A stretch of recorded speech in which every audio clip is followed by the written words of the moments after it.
Karen's one reason why I get a lot of people. Do you have the sliding down seat? We'll go over to the open spot. Used to be a lot more. Oh, that makes sense. So. That's unpopular. What? Not yet, shows.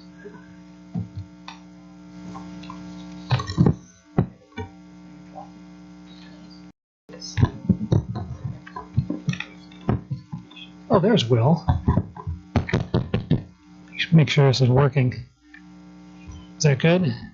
It's a little loud. Okay, I'd like to call the committee of the whole meeting for June 14th to order. Please call the roll. Alderman Strelchak. Here. Alderman Bushy. Here. Alderman Meyer. Here. Alderman Hancher. Here. Alderman Garrell. Here. Alderman Parrish. Here. Alderman Schneider. Here. And Mayor Nervin. Here.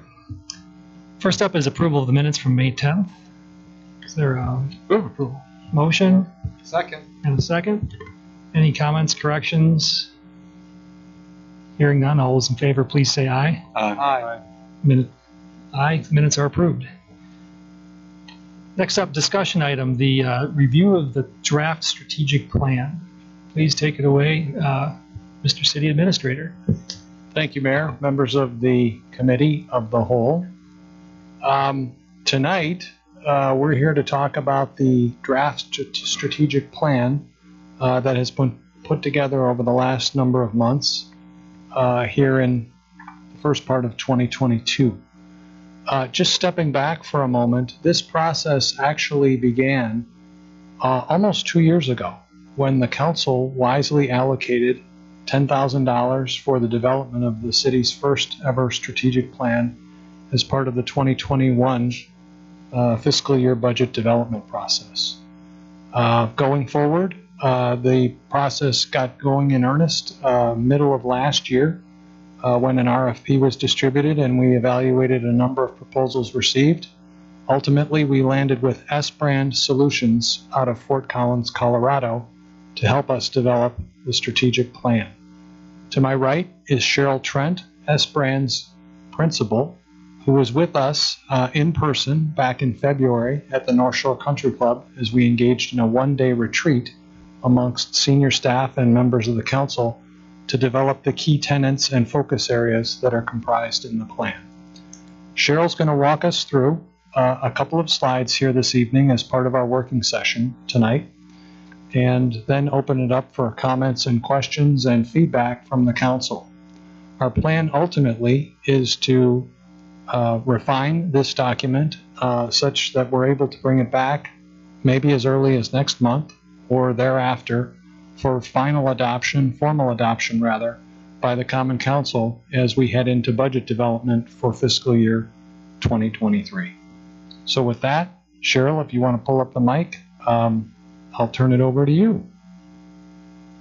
Thank you. And thank you again for having me back. February was beautiful but chilly. June is absolutely gorgeous. So I've been enjoying the city of Mequon for the second time. So I really appreciate that.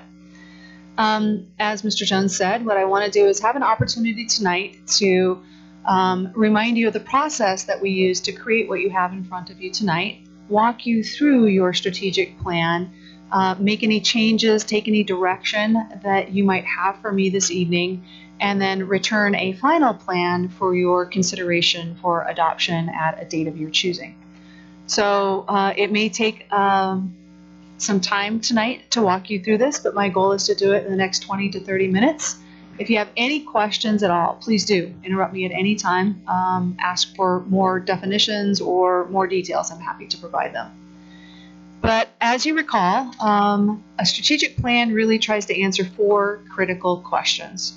The first one is your current status. Where are we right now today? The second one is your future state, the vision for the future. Where do we want to be?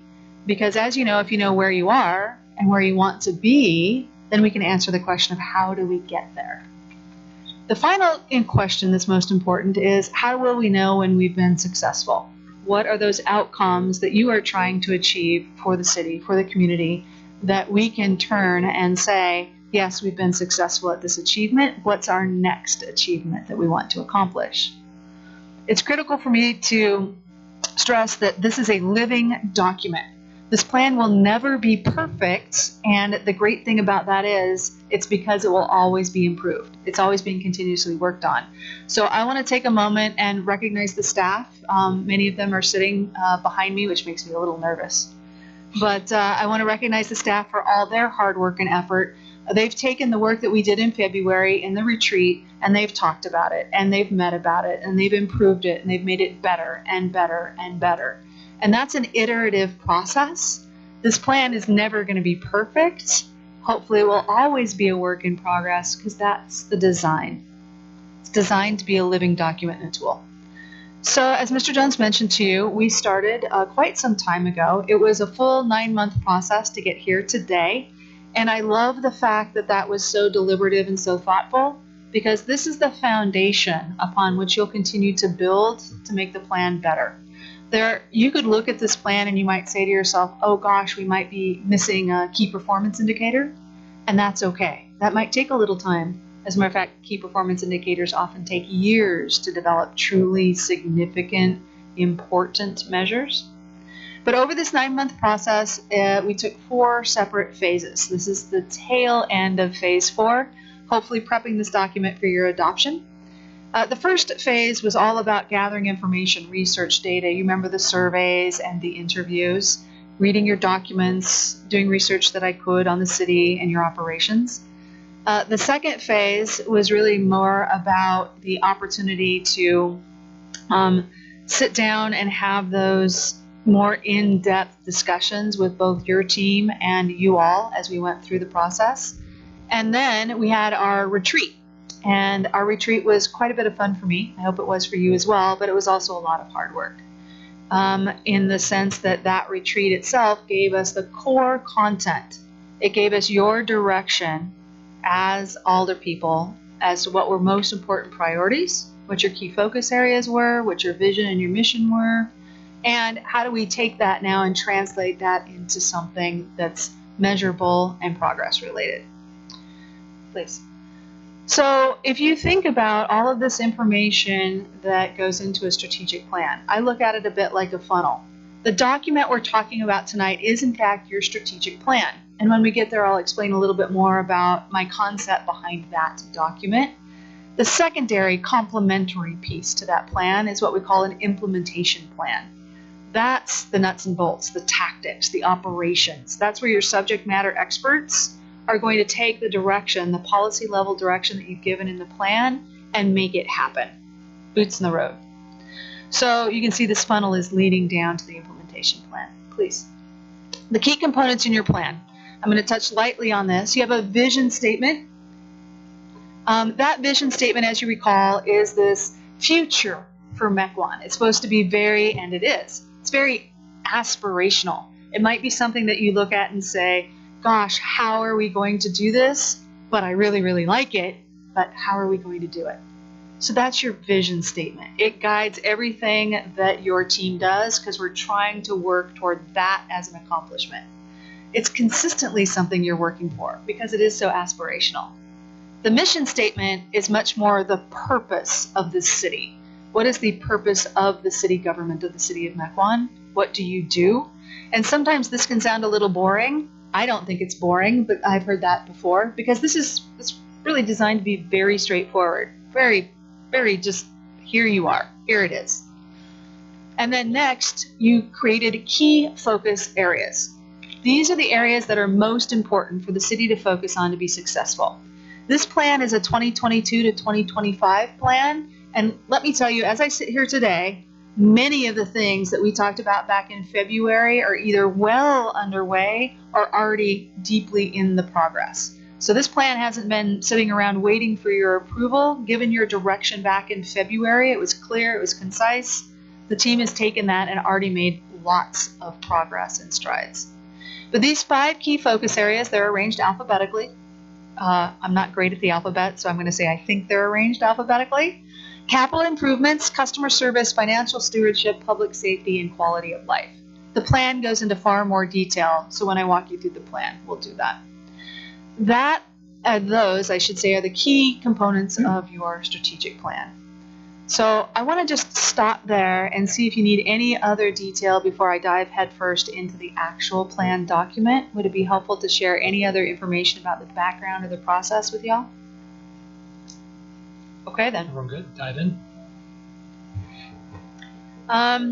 I work fine with interruptions, and then Mayor, at any point, please do take over the approach to question, comment, and answer for me. Would be great. So I'll ask if people want to ask questions as we go, or do we want to wait for her to get through it? Makes a difference.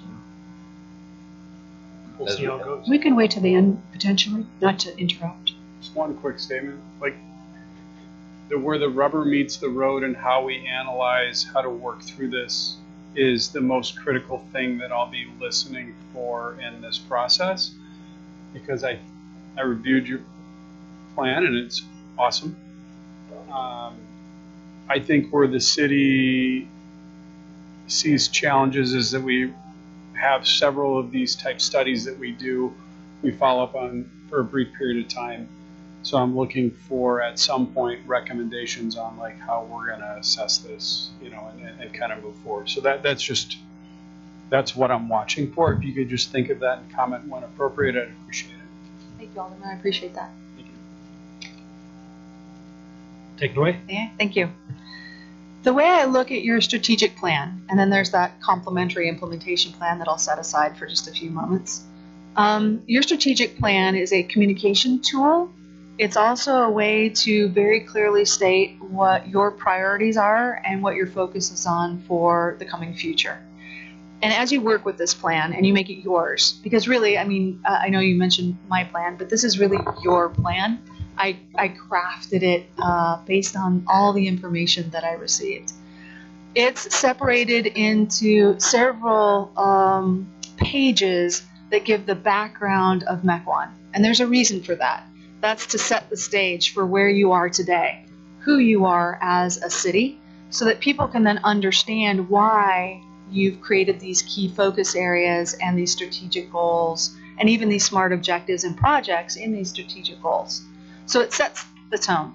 So if someone from the community were reading this plan, it should be, in my opinion, number one, they want to read it. It sort of draws them in because it's both graphically interesting, but also has enough content, but also they're learning something about Mequon they may not have known before. So as we sort of page through or scroll through this plan, it's about 18 pages long, and we roll from, you saw the funnel, we roll from the little bit of a bigger picture to narrow it down to what's most important. Will is showing you now the graphic, the house graphic, when I mentioned the foundation. So the graphic that describes your strategic plan framework to me is this house graphic. It's the vision, which covers everything. It sort of serves as the umbrella and our ability to work up towards that. Then your mission statement. We talked about the main core values of the city, and then the key focus areas. So this is a really easy sort of a one-page piece that you can pull out and share with people, or you can use in various reporting tools or documents that really talks about, in a very easy, simple way, what's most important to the city. The next page then goes into a description of the key focus areas. So if someone were to say, well, what did you mean when you said capital improvements? This is the definition, if you will, of what we mean. We try to keep it succinct. We try not to include every possible thing, especially since the strategic plan that you're looking at is a bit more of an overarching document, bigger picture. So I'm sure you've read that. I will not bore you by reading it out loud. The pages that follow focus on each key focus area, and you'll see there's an icon for each one. The iconography is designed for two reasons. The first is that, again, it's a graphic. But the second reason is that you can start using this iconography when you're talking about these key components of your strategic plan. So if your staff decided to do a staff report and it directly related to this key focus area, you might see this icon start to show up in those staff reports or in your budget conversations. It's just an easy reminder of what we're talking about. So this page talks again about the definition. When we created strategic goals, which are big picture, more intangible, not super specific or concrete, they might take 1, 2, 3, 5 years to accomplish. Then we talked about what are the outcomes that you, as the elected body, are trying to drive by accomplishing the strategic goals. And we talked about some of these, and this is where a lot of hard work from your staff team came in. What are the projects that we intend to accomplish in this key focus area? So again, this is big picture. And as a result, you're not going to see dates or any specifics in this document. This is a document that hopefully stands the test of time.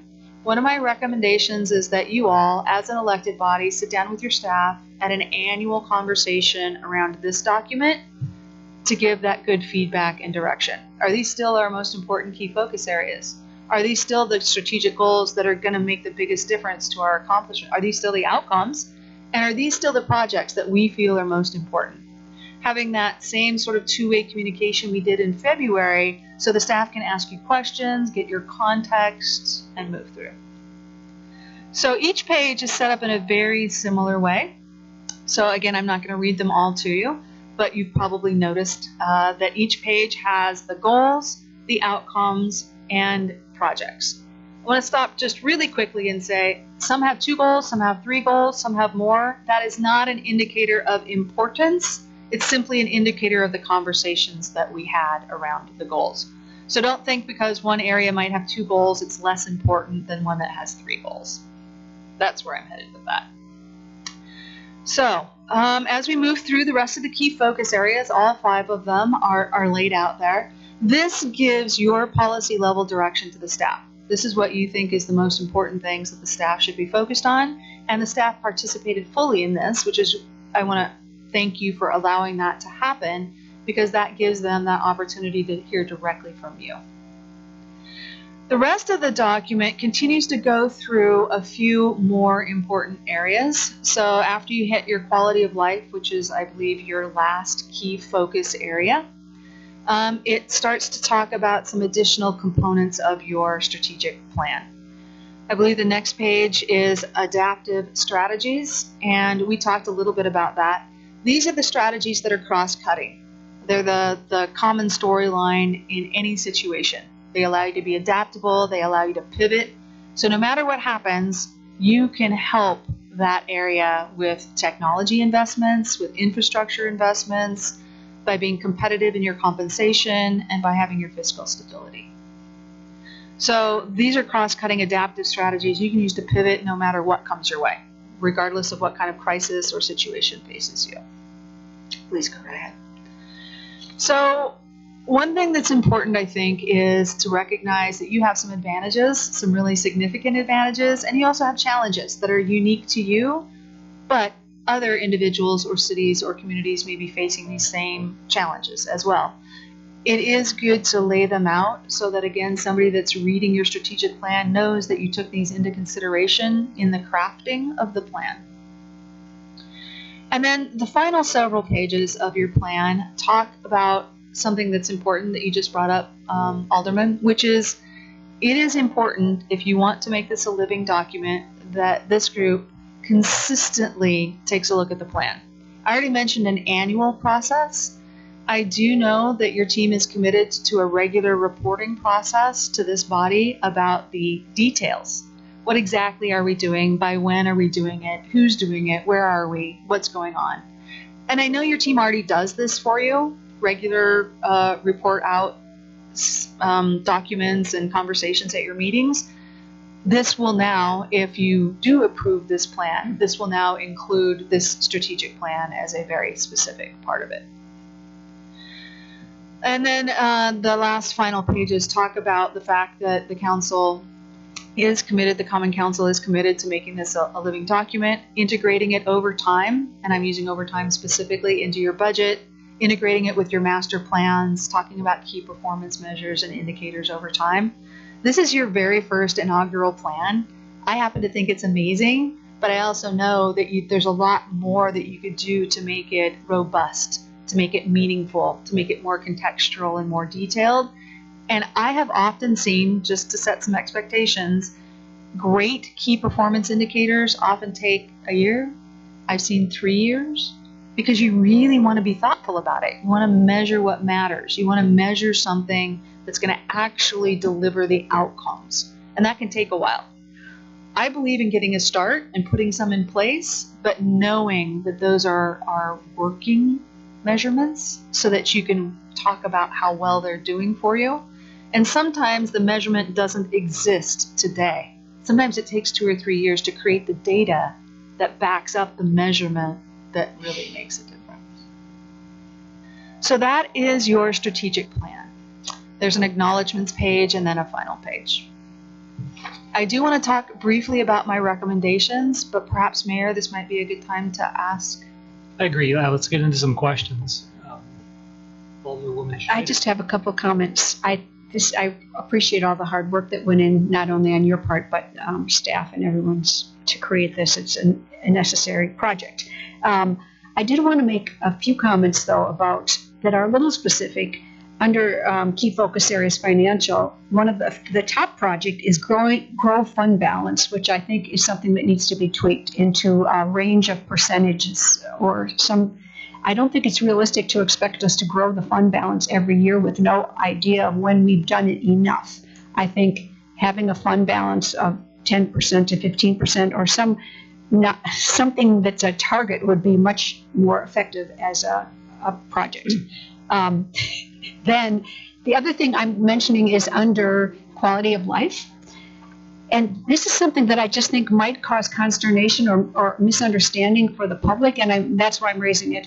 It indicates conservation of open space through development, which sounds like an oxymoron, and I think they're talking about conservation subdivisions maybe, but I don't think the public looks at conservation of open space as being through development.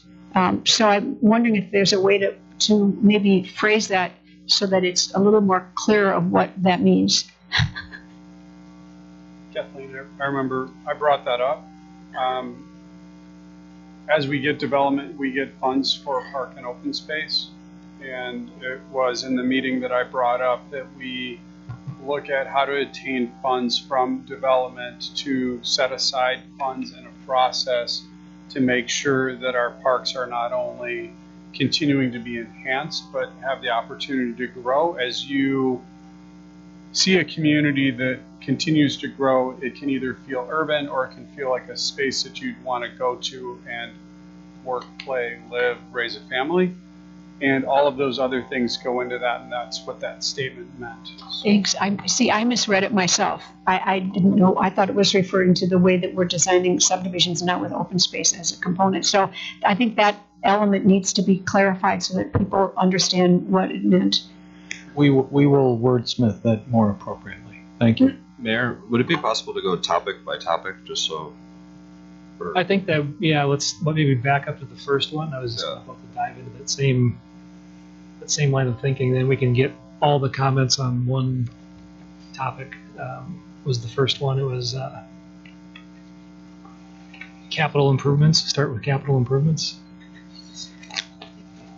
I had a question on capital improvements. We listed I-43 expansion as a major project, but we're largely not controlling that process. But is there any context around what we meant by that? I know there's smaller things like utilities that were moved, but a lot of that's sort of out of the way. Maybe that's what we meant. We did. There is a level of interface between the city and staff and the state and the contractors working on the project. You're absolutely correct. It is not a city project, but it's going to be with us throughout the life of this plan. We know some of the things that are coming down the pike in terms of staff involvement, but there will be other interfaces that we're anticipating over the life of this plan. Thank you. Yeah, I'm perfectly fine with that. I just didn't know what beyond that we meant, and that's the answer I expected. I know with the state road improvements, we actually get a little bit more involvement and ability to have dialogue about what we'd like. Not that we always win. Sometimes we have to fight for what we want. But the I-43 one confused me a little bit reading it, but I understand where you're coming from. It will certainly be an important issue for residents that already is listed as the biggest issue in District 8. I think multiple people have said that.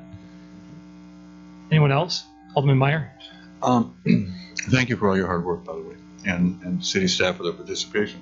I kind of take a look at this as you said before, as the beginning, and take a look at it as a generalized thing. And I think our next step, if you can tell me if I'm wrong in that, next step is us getting together and prioritizing these, because it's a pretty big task for all of this to go, and what we can do in baby steps to get this thing started and get it going.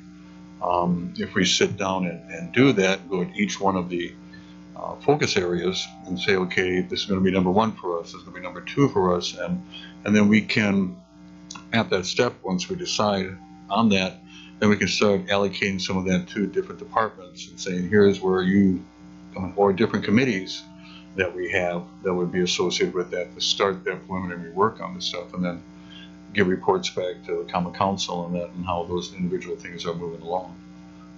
I think that's our next step forward. I'm not sure if everybody agrees on that. If we all just want to, Common Council just wants to keep sitting down and going over it again, I think the thing needs to be partitioned off a little bit with what we think our priorities are first, and then work from there down. I think that's a natural next step. You know, we've accomplished, to the point made earlier, we've accomplished or started some of these, but maybe just I'm sure we know what they all are. We could probably accurately list them off here.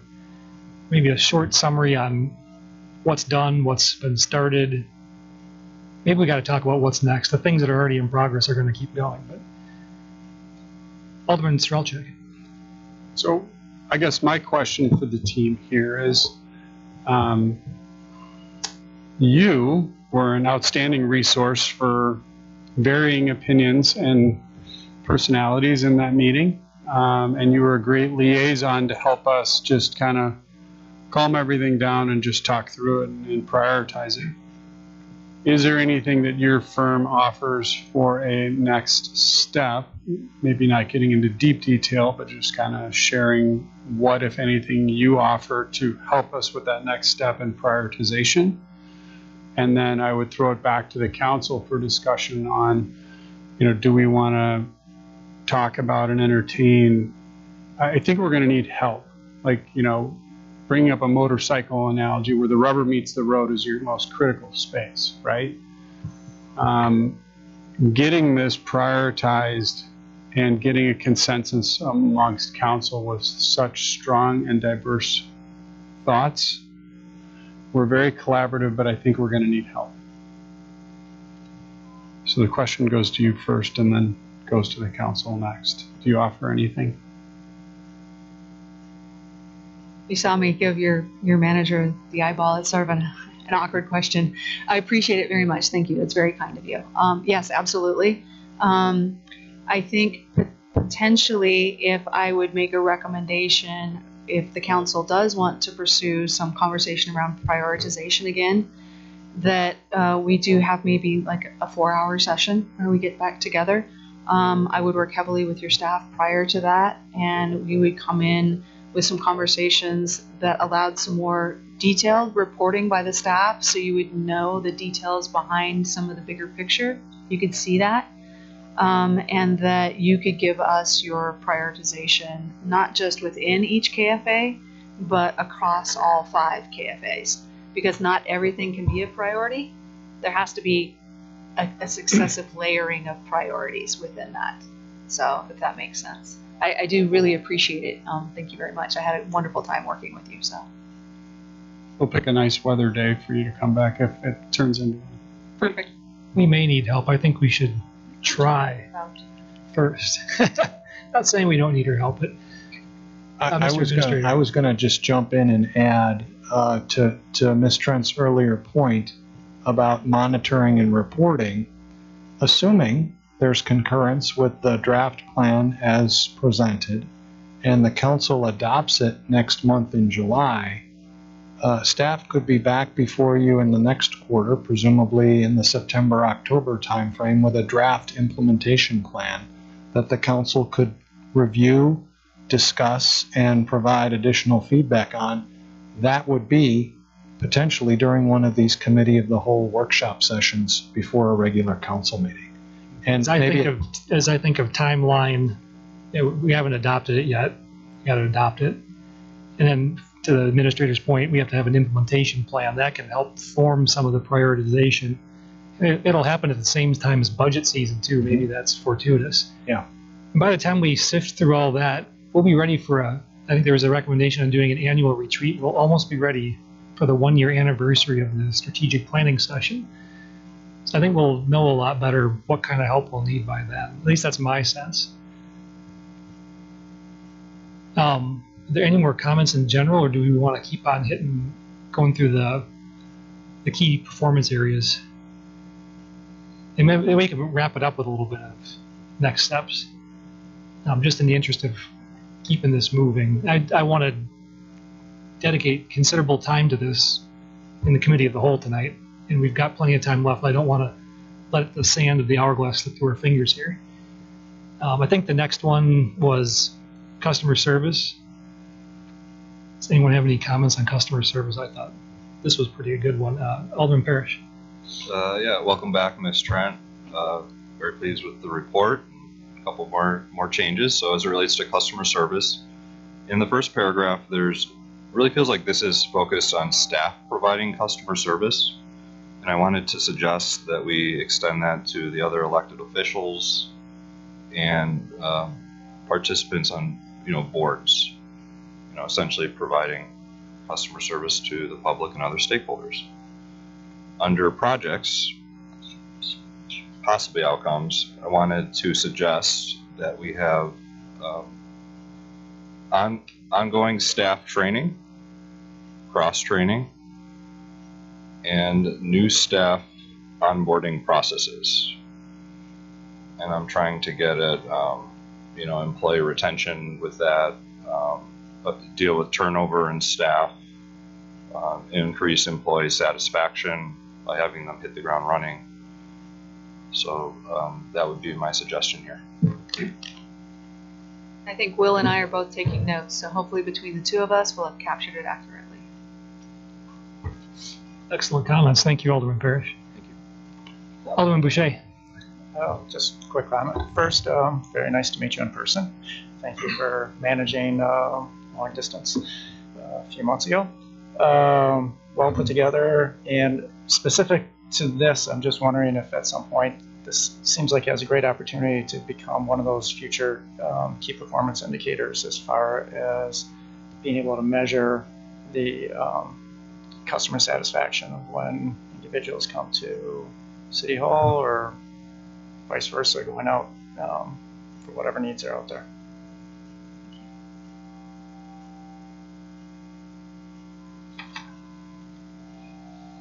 Any other comments on customer service, or should we move on to the next category? Financial stewardship. We had one question already. Alderwoman Schneider beat me to my question on that topic. Although I will say we do have a policy of it's between 10 and 12%. We manage it to. I think if we, just me speaking, I'm guessing if we ended up growing it more, we'd probably spend it on implementing one of our other strategic goals, but we do a pretty good job keeping that stable. I think we grew it. We just got this report a half hour ago. 92,000.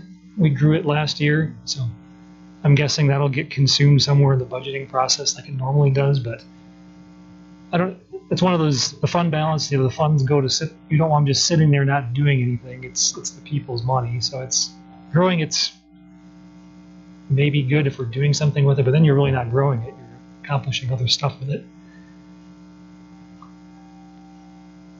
Any other comments on this topic?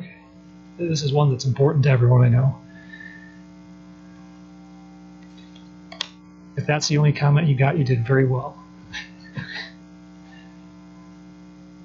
Next was public safety.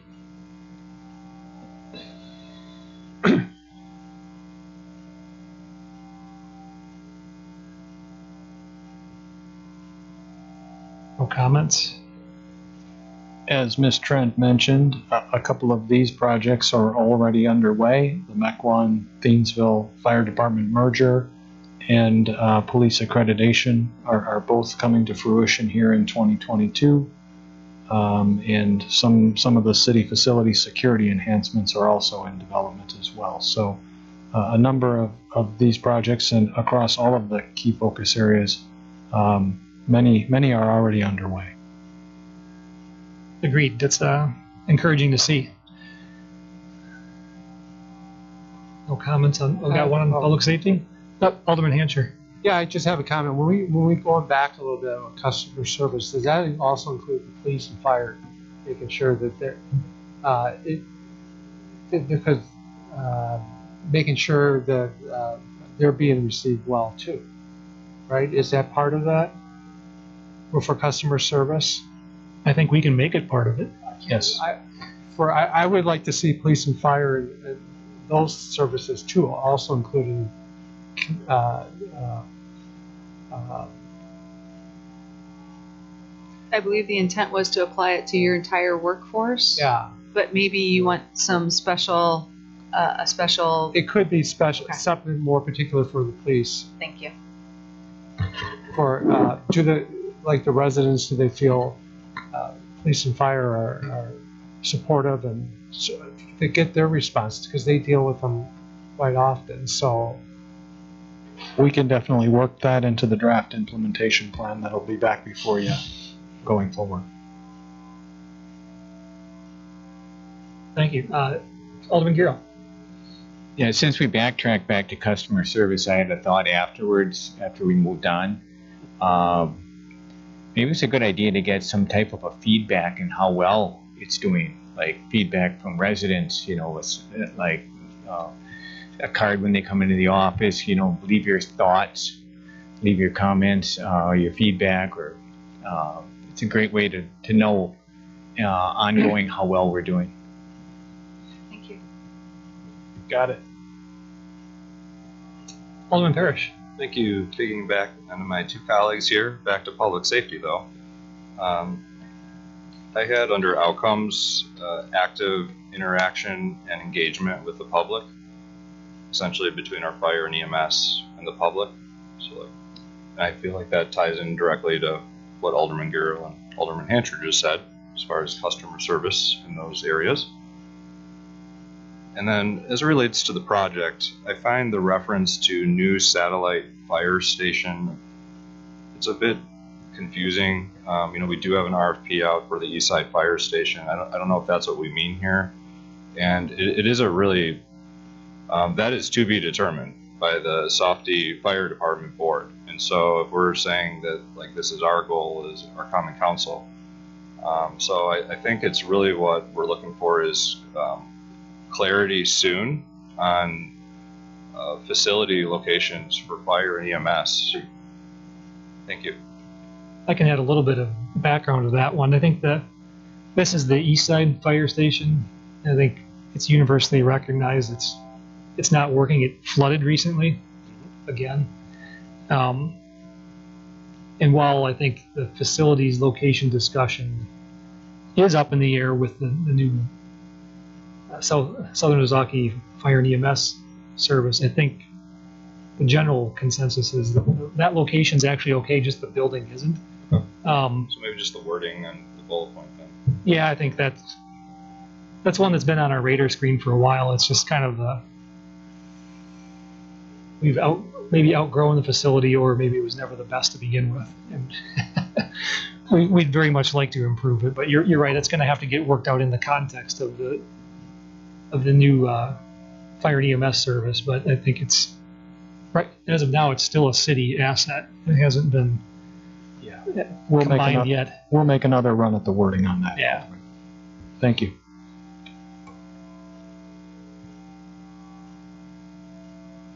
And And then quality of life was the last one. I think I had a question here. We list enhanced lake access, but the city owns no land on the lake. I was curious what we meant by that. I'll do my best to answer this question. As we did the whiteboarding exercises in the smaller groups back in February, I think this was identified as a project that was underway, albeit through Ozaki County, with the stairway that was being constructed down to the beach at Vermont Park. Now, as I understand it, the stairway has not been completed, and that project may actually be completed during the life of this plan. Okay, so it's not exactly, we don't mean anything above and beyond that. Okay. Do we need to track it as one of our goals? I'm not sure we're in control of that at all. We can leave it in, we can take it out, whatever the council's pleasure is. We do have limited access to the lake here in Mequon, and to the extent that we are able to enhance that, that may be seen as a quality of life issue. I mean, we could, I have no problem leaving it on. I just didn't know if it meant anything more than the stairs at Vermont Park. Alderman Garrell. Yeah, I was out at Vermont Park not too long ago, and it looked, I don't know if they're ever going to get those stairs done. That's a heck of a project, the way that bluff's moving with the wires and stuff. But as an alternative to everybody, I'd say that Concordia University, you can go there and you can use just about anything. They got Great Lakes access. They got all kinds of stuff. So in the meantime, we can use that if Vermont Park never gets done. That is something that's open to the public. We're happy to take it out. There's plenty of other projects identified in the plan. I'd be the first to admit that we won't get them all done over the next 3.5 years, and if we lighten our load by one, we're okay with that. What's the, Alderman Strelchak, let's see if we can get any other consensus here. Yeah, well, I was going to move on to a different subject. Do you want to finish that? No, we don't have to. So for me, and one of my goals during this term is to really address what's going on with the city pool. The Civic Campus Master Plan and the new pool also tie under two subjects where it could be under quality of life and then also capital improvements. And I think at the pool, we also have a customer service issue just due to the state of the facilities, and it's costing us money. So I'm just bringing up as a point that whatever we can do for staff to work on fast tracking, understanding what that civic campus plan looks like, I would like to, in this term, establish that master plan and have an idea as to what we're going to do, a strong idea, and ideally a direction and a commitment to what we're going to do with the pool for the win, for the community. Thanks. I also think that's going to be important because it's likely going to require public-private partnership, and you can't even begin to work the other half of that without a concept plan on paper. You can talk about it, but there's almost nothing to talk about without a plan on paper. So I'm with you on that one. Thank you. Alderman Parrish? Most of my colleagues have more. I wrote three things. I wrote, I think it's a little presumptuous to say new pool, Parks Foundation, brush site, automation. I think those are kind of, I wrote decision and planning for each of those items. Because we have a lot of due diligence to do, and those are big budget items. So to have it as an actual implementation item in a strategic plan, it kind of takes some of the discussion out of the budgeting process and what our priorities are. So I think we should come to some resolution, and I'm actually going to suggest later tonight that we have the ARPA discussion and how we deploy those funds as part of committee of the whole. And I see that some of these things could be applied to that. I wrote, question mark, next to three things on here. One is environmental sustainability master plan, additional community events, and expand existing recreational partnerships. I'm not looking for an explanation now. I don't understand them. I don't know what we're doing with those. So again, environmental sustainability master plan, I'm not sure that's a priority of mine personally, even though I care about the environment. Additional community events, I think we have a lot of events. I'd love to make them better and bigger. And then expand existing recreational partnerships. I don't know what that means. Thank you.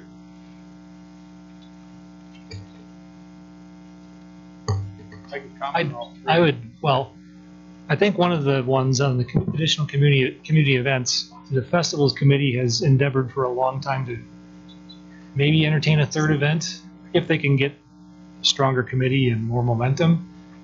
I'm assuming that's what that one is in relationship to. I could be wrong though. Correct me if I'm wrong, someone.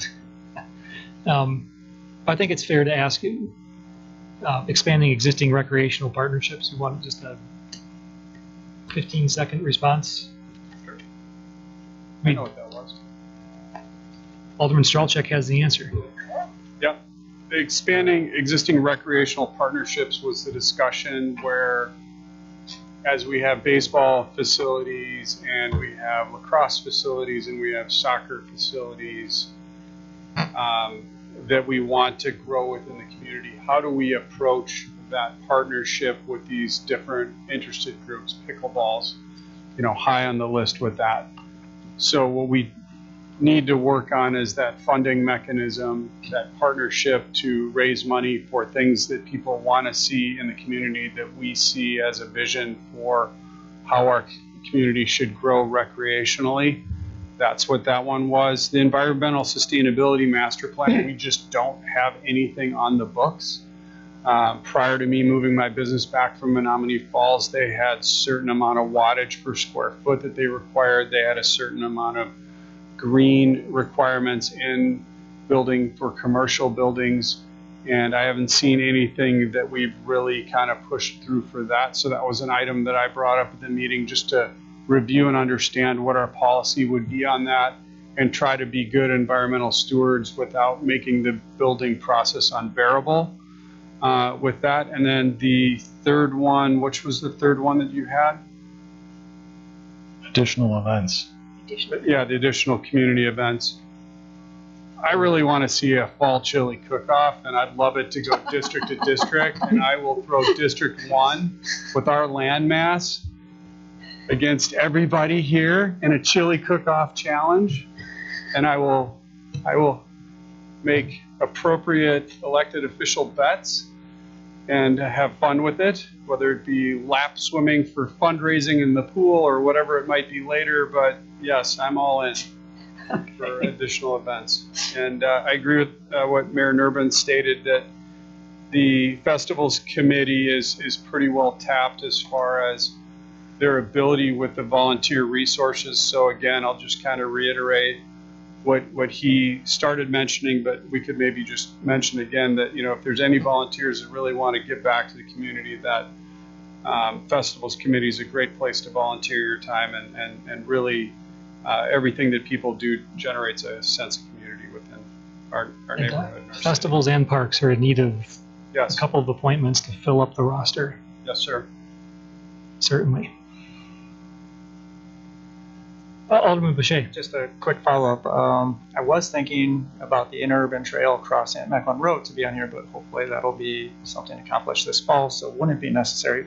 But it did come to mind with what Alderman Parrish said. I think that was a discussion topic. I think we included that under the capital improvement section, the town center public improvements, as an identified bullet point. Okay. So while we didn't call it out specifically, it's lumped in with that heading. Yeah. Okay. Subcomponent of an even larger plan. Yes. But the thing that spurred me thinking about that is that was over 3 years from when the idea happened. So I can see that, as Alderman Parrish says, that this is going to. It would be done by now if it weren't for the DOT. Yes. We can. There's a lot of logistics involved in projects that we always don't foresee so many obstacles. So Mayor, members of the committee, this is not your last opportunity to provide feedback on the plan. The way we've set up tonight's discussion is to engender some conversation, which we've had some here.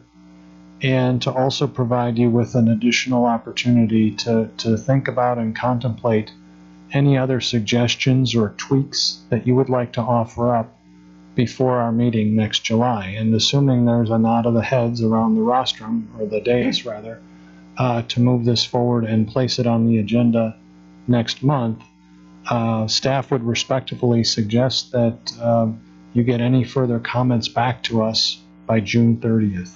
So the end of this month, if you have any other thoughts, comments, concerns, or questions, send those to my attention in an email, and we'll be sure to call those out in the memo that accompanies the draft plan that'll be presented next month. Sound like a plan to everyone? Get your comments in. Got about 2 weeks. Sounds good. 2 weeks and change. All right. Should we Thank go you. ahead and place this on the agenda for next I month? would say yes. Yeah, it was very good overall. It's just a few tweaks around the edges, but We'll get working on it. pretty good out of the gate. Thank you. And the master plan. Get working on that as well. Now you've Thank been you. to Wisconsin when it's as hot as it ever gets and pretty close to as cold as it ever gets. Let me know when that chili cook-off is. I'm coming back for that. All Thank in. you very much for your time tonight. I appreciate it. Thank you. Thank you. Thank you. Next on the agenda, we have Resolution 3960, discussing the financial policies surrounding our vehicle leasing program. We want a short overview, very short. We've got about 5 minutes. We won't rush it, but we'll take the time we need to talk it through. Otherwise, we'll end up talking more later. Good evening. This is the follow-up to last month's approval of the master equity lease agreement with Enterprise. We listened to the comments from the council last month and their concerns, and developed a financial policy to otherwise constrain what staff is able to execute as a part of those lease agreements. That's what's before you tonight, and happy, in combination with Finance Director, to answer any questions. Thank you. That was pretty straightforward. I think the thing to note is the interest rate for the leases is fixed as part of their policy. And there was a comparison to what we paid a couple of years ago for leases, and it wasn't too far out of line, especially considering what's happened with interest rates lately. I think the other thing they nailed down was what we're going to set the residuals at for 3 and 5 year leases with linear interpolation between those two. The rest of it is pretty perfunctory, I think. So if there's any comments, Alderman Meyer. Just a couple of things quick. Just want to make sure that in the leasing agreements that we have with them, that it's specifically spelled out, should be specifically spelled out of what our residual values are, normally amounts that we can purchase those vehicles for, because they are their vehicles. If there's on the contracts we sign, there should be something that's on there that says, and that's the way that we recoup our monies or get monies for it, is that we do an evaluation at that time, 50% of the value, wherever we go for on the residuals, that we then at that point make the determination whether it's a good deal or not deal to get those sold or buy those vehicles or whatever. But it should be spelled out inside of the contract that at that residual amount we can purchase the vehicles for. So just because I'm not the lease expert, the residual value at sale? The residual value that the lease is based on, We should be able to purchase it for that we price. should be able to purchase it for that price. So if we're given, like they're saying, for 36 months it's 40%, 60 months it's 15% as the minimum amount for it. That should be the amount that we should be able to buy those vehicles for. I see. I believe that it is, but we'll confirm. And I'm sorry, I should have included last month we included the template agreement. it's kind of like when they do the $1 lease buyout at the end. We've done that before where, at the end of the lease, we actually own the vehicle at the end of the whole lease. But that should be spelled out in the contract. My second thing is, and not to disparage city staff and all inside of this, I would like to be able to, at least for the first time going through on this, as a learning experience for a committee or for whoever, that That first process, that first leasing process goes through either finance personnel or goes through public works. That's actually the constraint. We don't have time. The first one batch would be tomorrow. And we missed a bank last month. So that's why we're trying to establish the parameters as these banks open. Their time frame for entering in vehicles is on a weekly basis. They enter in their allocations on it, so. How many vehicles were we going to lease out of the gate? Wasn't all 15, was it? Or Why? Do you remember how many we missed in the initial one? No, I'm sorry. In the bank that opened that we missed last month, what was the number in that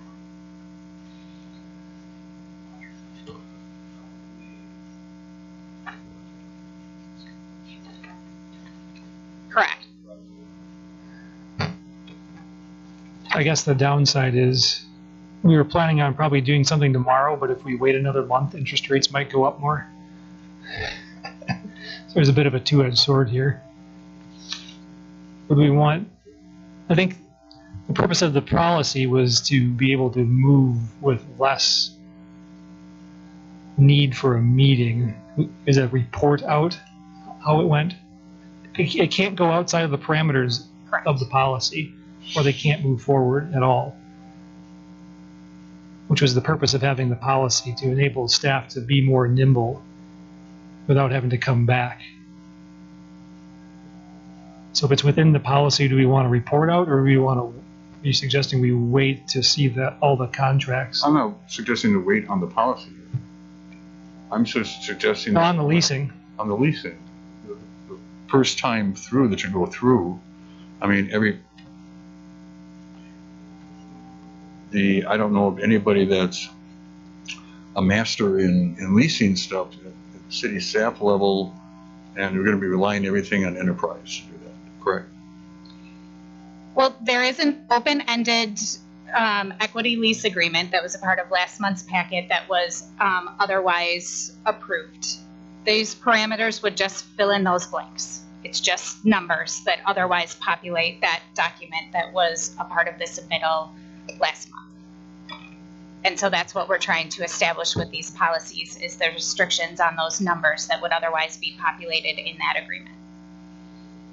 So let me reboot then and maybe go to, since we're kind of in a area that we're up against the wall a little bit, let's maybe go to a little more, instead of twice a year going inside there, maybe once a quarter going over and doing a review on that. I know there's not going to be much of that in the beginning. Yeah, it'll be 18 months till you hear from us, I think. That's the soonest we can take delivery, but we can change that to quarterly. You change that to quarterly? Yes. And I know there won't be much to go over like in the first one of that, but once we get into it more and subsequent leases down the road in that, quarterly would be probably better instead of twice a year. Okay. Any other comments on the policy? Okay, not seeing any. So we're comfortable with the policy. We're going to monitor it quarterly. We want to, because if we approve this later at council, staff is going to go off and begin leasing a pile of vehicles tomorrow. I'm assuming at a minimum we want to report out of how that went. I mean, that would, it's We just can certainly forwarding on provide paperwork. all of the leases upon, well, the initial order lease upon execution. Yeah, because they're just going to order the vehicles. We're into an agreement with that.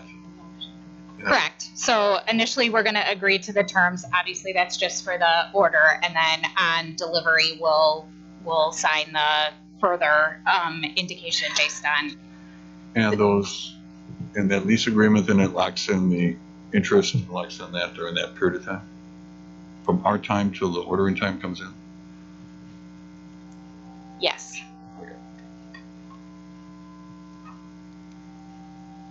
All right, so we'll get a report. I guess we still need a motion. Motion to Second. approve. Second. Motion and a second. All those in favor of recommending this to the council, please say aye. Aye. Aye. Aye. Motion passes on to the council. Next up, Clarification. Future policy items for discussion. Does anyone have any? We can always send them after the meeting as well. Hearing none, looking for a motion to adjourn. Move to adjourn. Second. Motion and a second. All those in favor say aye. Aye. We are adjourned. And we will now convene as the Mequon Municipal Water Utility Commission. Please call the roll.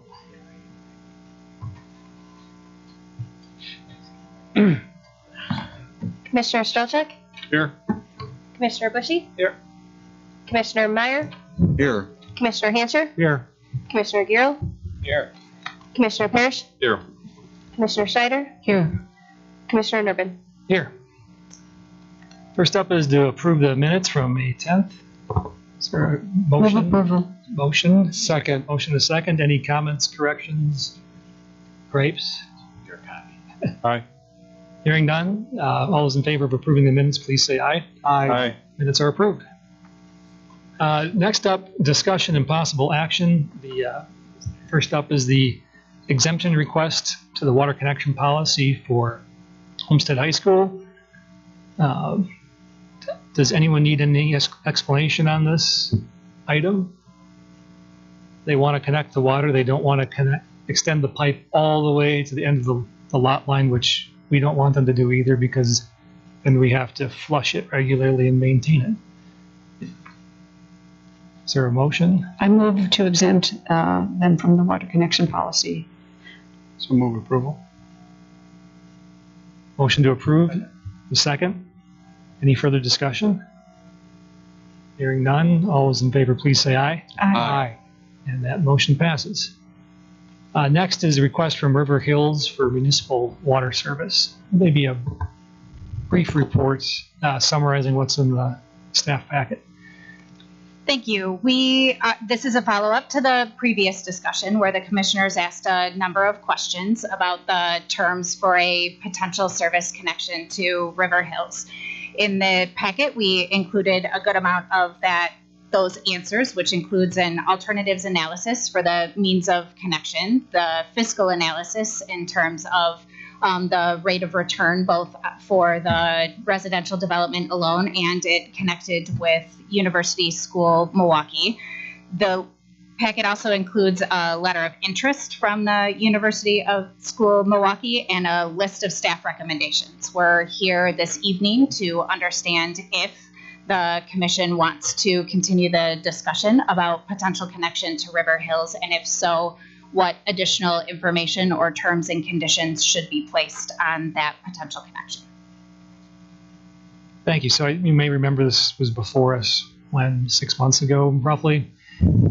We asked a bunch of questions at that time. I think this packet addresses the questions we asked then. Here's my take on what we had in the packet.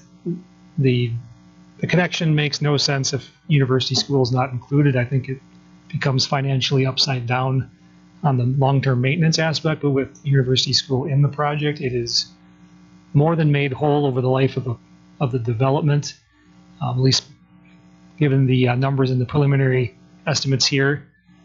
I think staff made two excellent recommendations regarding the proposed connection that goes under the freeway. One was for the casing to protect the pipe as it goes under the freeway, which we do in our other locations that go under the freeway. Makes it easier to replace if something happens. And the other was the 8-inch loopback pipe to the El Rancho Drive point to provide some redundancy. Should anything happen to the pipe under the freeway, water doesn't stop flowing. You might not be able to get your full fire flow, but the toilets will flush and the drinking fountains at USM will bubble up water, which is, I'm sure they're used to having water. So I think there's enough information in here if you're inclined to approve the connection to move forward and get more complete info. If for some reason you're inclined not to approve this or support it, I think it's only fair to let them know now and not string them along any farther. But I think the info we've got to date shows it's financially viable, maybe advantageous to the utility even. So from that standpoint, we're not going to be upside down. We're not disadvantaging the other members of the utility. This will pay for itself over the life of the program, and be able to extend service to another community as we've done in Bayside and Thiensville to date. So with that, entertain some questions and comments from the commission. I knew you wanted one. Thank you, Commissioner Mayor. Parrish. Thank you, Mayor. First of all, great job to Director Lundeen, Boyd, Driscoll. When you read the correspondence, you are clearly looking out for the best interests of the city, and we're lucky to have intelligent people like you on staff. To Mayor Nervin's point, we need to either tell them we're not interested, or we need to tell them additional information that we need to get to yes, which is what I would like to do. I'd like to try to get to yes. I do continue to have grave concerns about providing water for other communities for a couple of reasons. However, one data point I would like to know is the actual cost if there was a failure for the repair or replacement after it failed, and then an updated life cycle chart. Updated life cycle chart, I think we incorporated, but we'll specify the first one where you talked about replacement, you mean of the entire system? Whatever the most likely, obviously we don't know what will happen in a failure event, but let's say it's like $1 million. Update the chart to show us what that curve looks like. It may be that it makes, that when all is said and done, that it would have been a 0% ROI and we may have been better off not doing it. Or maybe we could structure the agreement differently to mitigate that risk. Another clarification I would like is, can we get a longer warranty period by the developer? What's the longest warranty that we could demand as part of our contract and agreement? And my final point is for Attorney Sajak, and I would like an internal memo, possibly to Common Council only. I'll leave that to the mayor and staff to discuss. But as you know, we do have water contracts where we get water from. We don't pump the water out of the ground. It's provided from someone else. I would like the mayor to analyze both water contracts, come up with some recommendations, and essentially make sure that moving forward with this development does not affect our ability for long-term capacity in other areas of Mequon as a result of this decision to go into River Hills. So, and then we're looking to you for your recommendations on how to remediate risk on this so that we can get to yes. Thank you. So maybe this is a question for city water, but I think they have assessed or would assess as part of the formal connection process the impact to the other users. That is part of our connection policy, I believe. Maybe come up and grab a mic. Part of what we assess when we entertain a new connection is the impact to other users on the system and the ability to serve everyone water. I'm getting at the new development thing, and I don't really want to get into that. Sure. So, Yeah, so I mean, Just asking if we do consider that. I think it's the same thing we do for every other connection. yeah, so in the memo, we discussed the different impacts of connecting them. There's also advantages, and advantages and disadvantages. So if we do the loop all the way up to El Rancho, we're actually not only looping everything through River Hills, but also loops back for customers, back into Mequon. So that's a plus for the system. But obviously adding customers, it then adds to the demand on our existing connection points. So there's always trade-offs. Yep. So have we? Well, maybe we can get this info later, but we're trying to get to a vote to tell the people proposing this whether we're interested or not going forward. And saying yes tonight doesn't approve it, but we need to know. We need to know that concerns of the commissioners will be addressed. So I think is the concern what the anticipated water usage is and how that, they have to, we talk in generalities, but I think they need to know I think I specifics. understand. I don't mean to be vague, but the staff knows what I'm looking for, and And just to Wanna clarify, discuss it it would in just public. be the contract with Milwaukee Waterworks because we have a agreement for service with North Shore, but not a formal contract that would have to be evaluated. But we can complete, or we can Okay, indicate to the so legal it's sufficiently what needs- clear. Mhm. Okay. Alderman Strelchuk, or Commissioner Strelchuk, sorry. Commissioner Parrish killed it with that list. That is like literally exactly everything that I even considered reading through this. So thank you for bringing all that up. The only other point that I think that we maybe need to understand is that in times of drought, when there's water restrictions, how that enforcement actually happens. Because once you're pumping it out of the community into a different community, if you have limits on water due to a time of drought or a time of something else, we've had times in which we've had water restrictions here. It hasn't been recently, but just understanding how to address that would be a future item to discuss. Sure. Your choice. Yeah.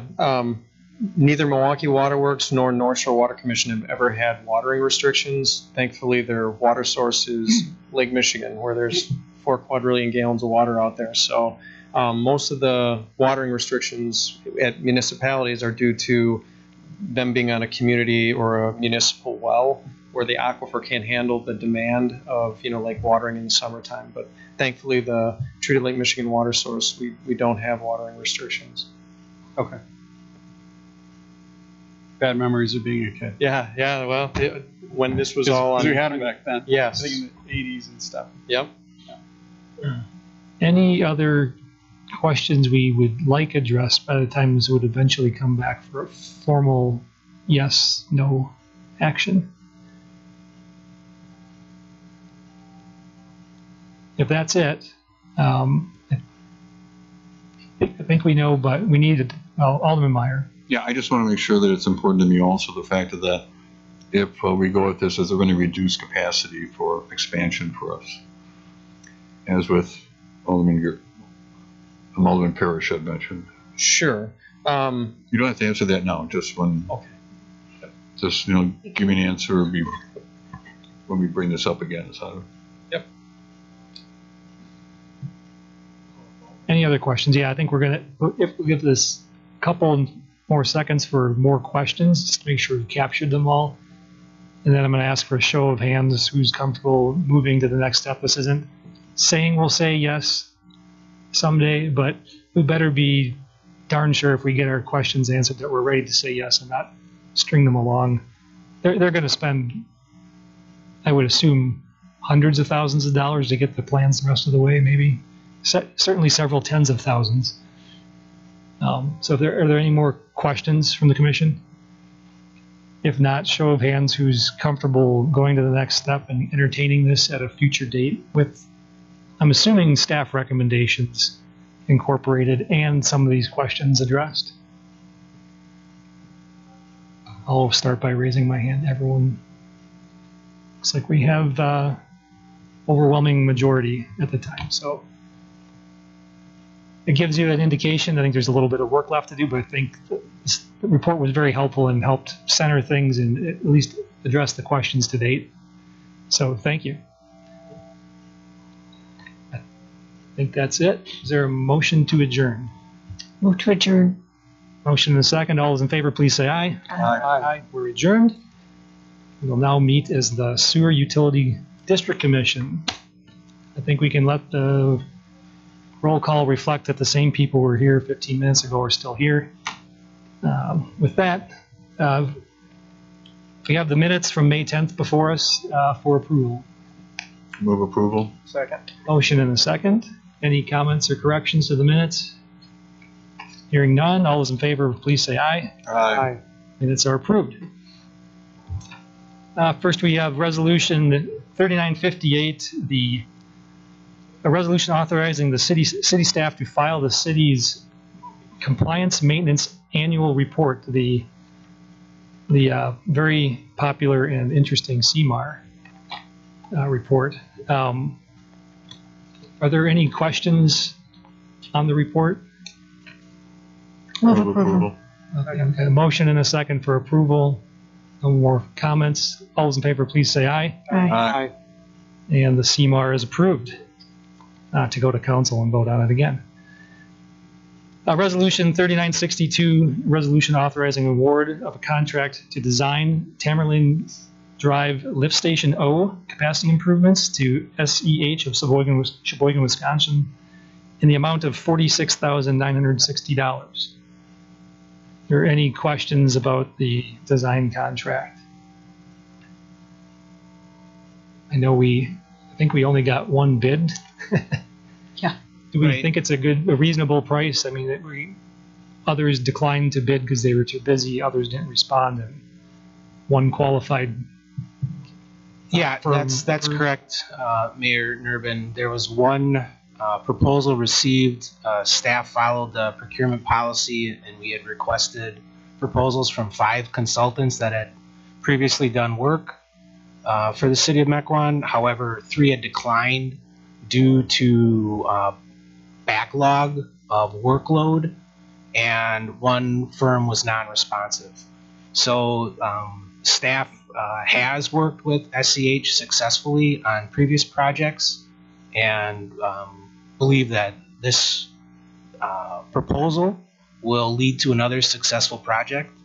And it is more than what I have seen in the past. But with the prices of everything increasing and the demand for time and our time frame of trying to get this work done, it meets our expectations. Okay, thank you. Thank you. With that, any further comments or questions? If not, I'll look for, do we have a motion to approve or not? Not yet? Motion in a second. Move to approve. Second. Motion in a second. All those in favor, please say aye when we call the roll. Commissioner Strelchuk? Commissioner Bushy? Aye.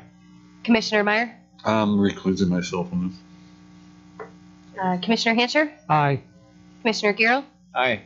Commissioner Parrish? Aye. Commissioner Schneider? Aye. Commissioner Nurbin? Aye. That resolution is approved. Next up, informational items, update on the sewer lateral project. Maybe quickly. Sure. This is a follow-up to the project that started in 2017 following a 2015 policy that was established by the Sewer Utility District Commission, and staff's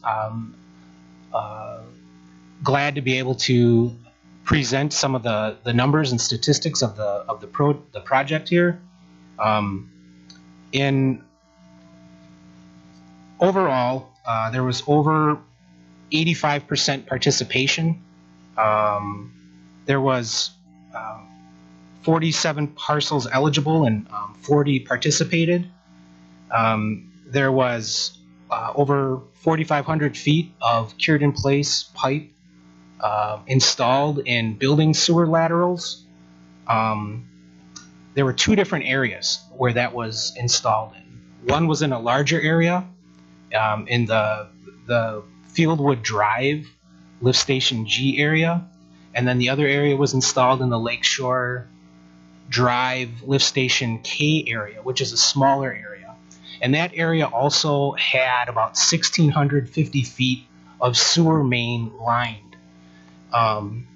In total, the lining and the grouting work that was associated with it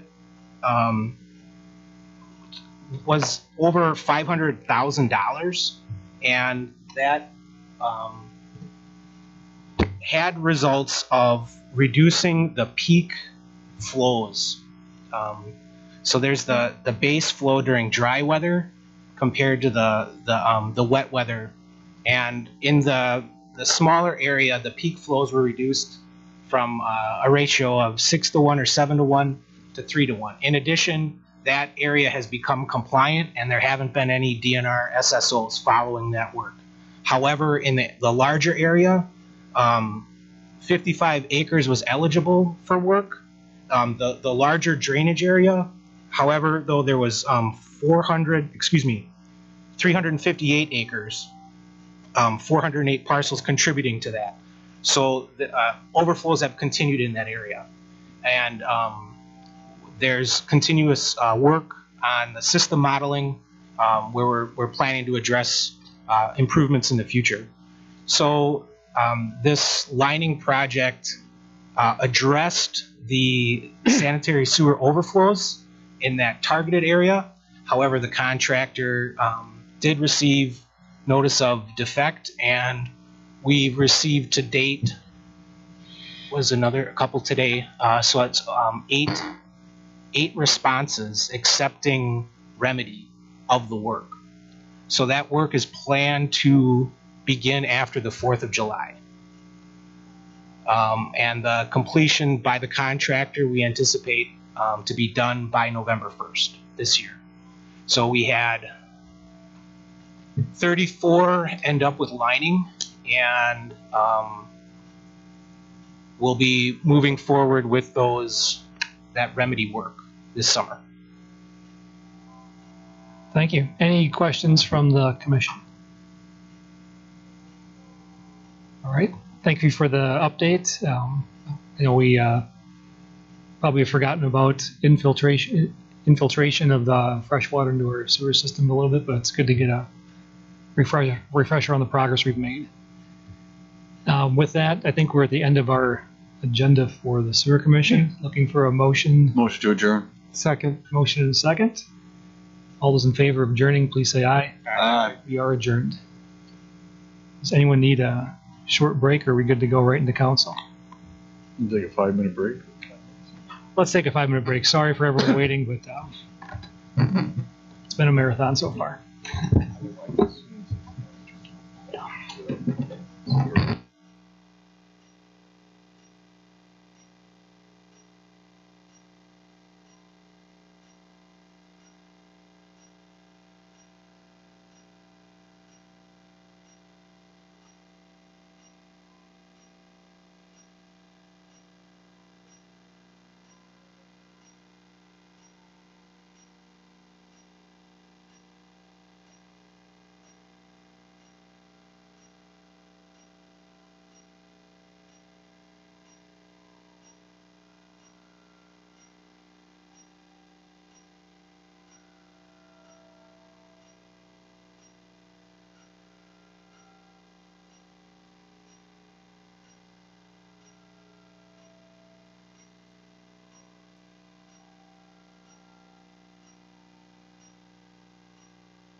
Looks like we're all back.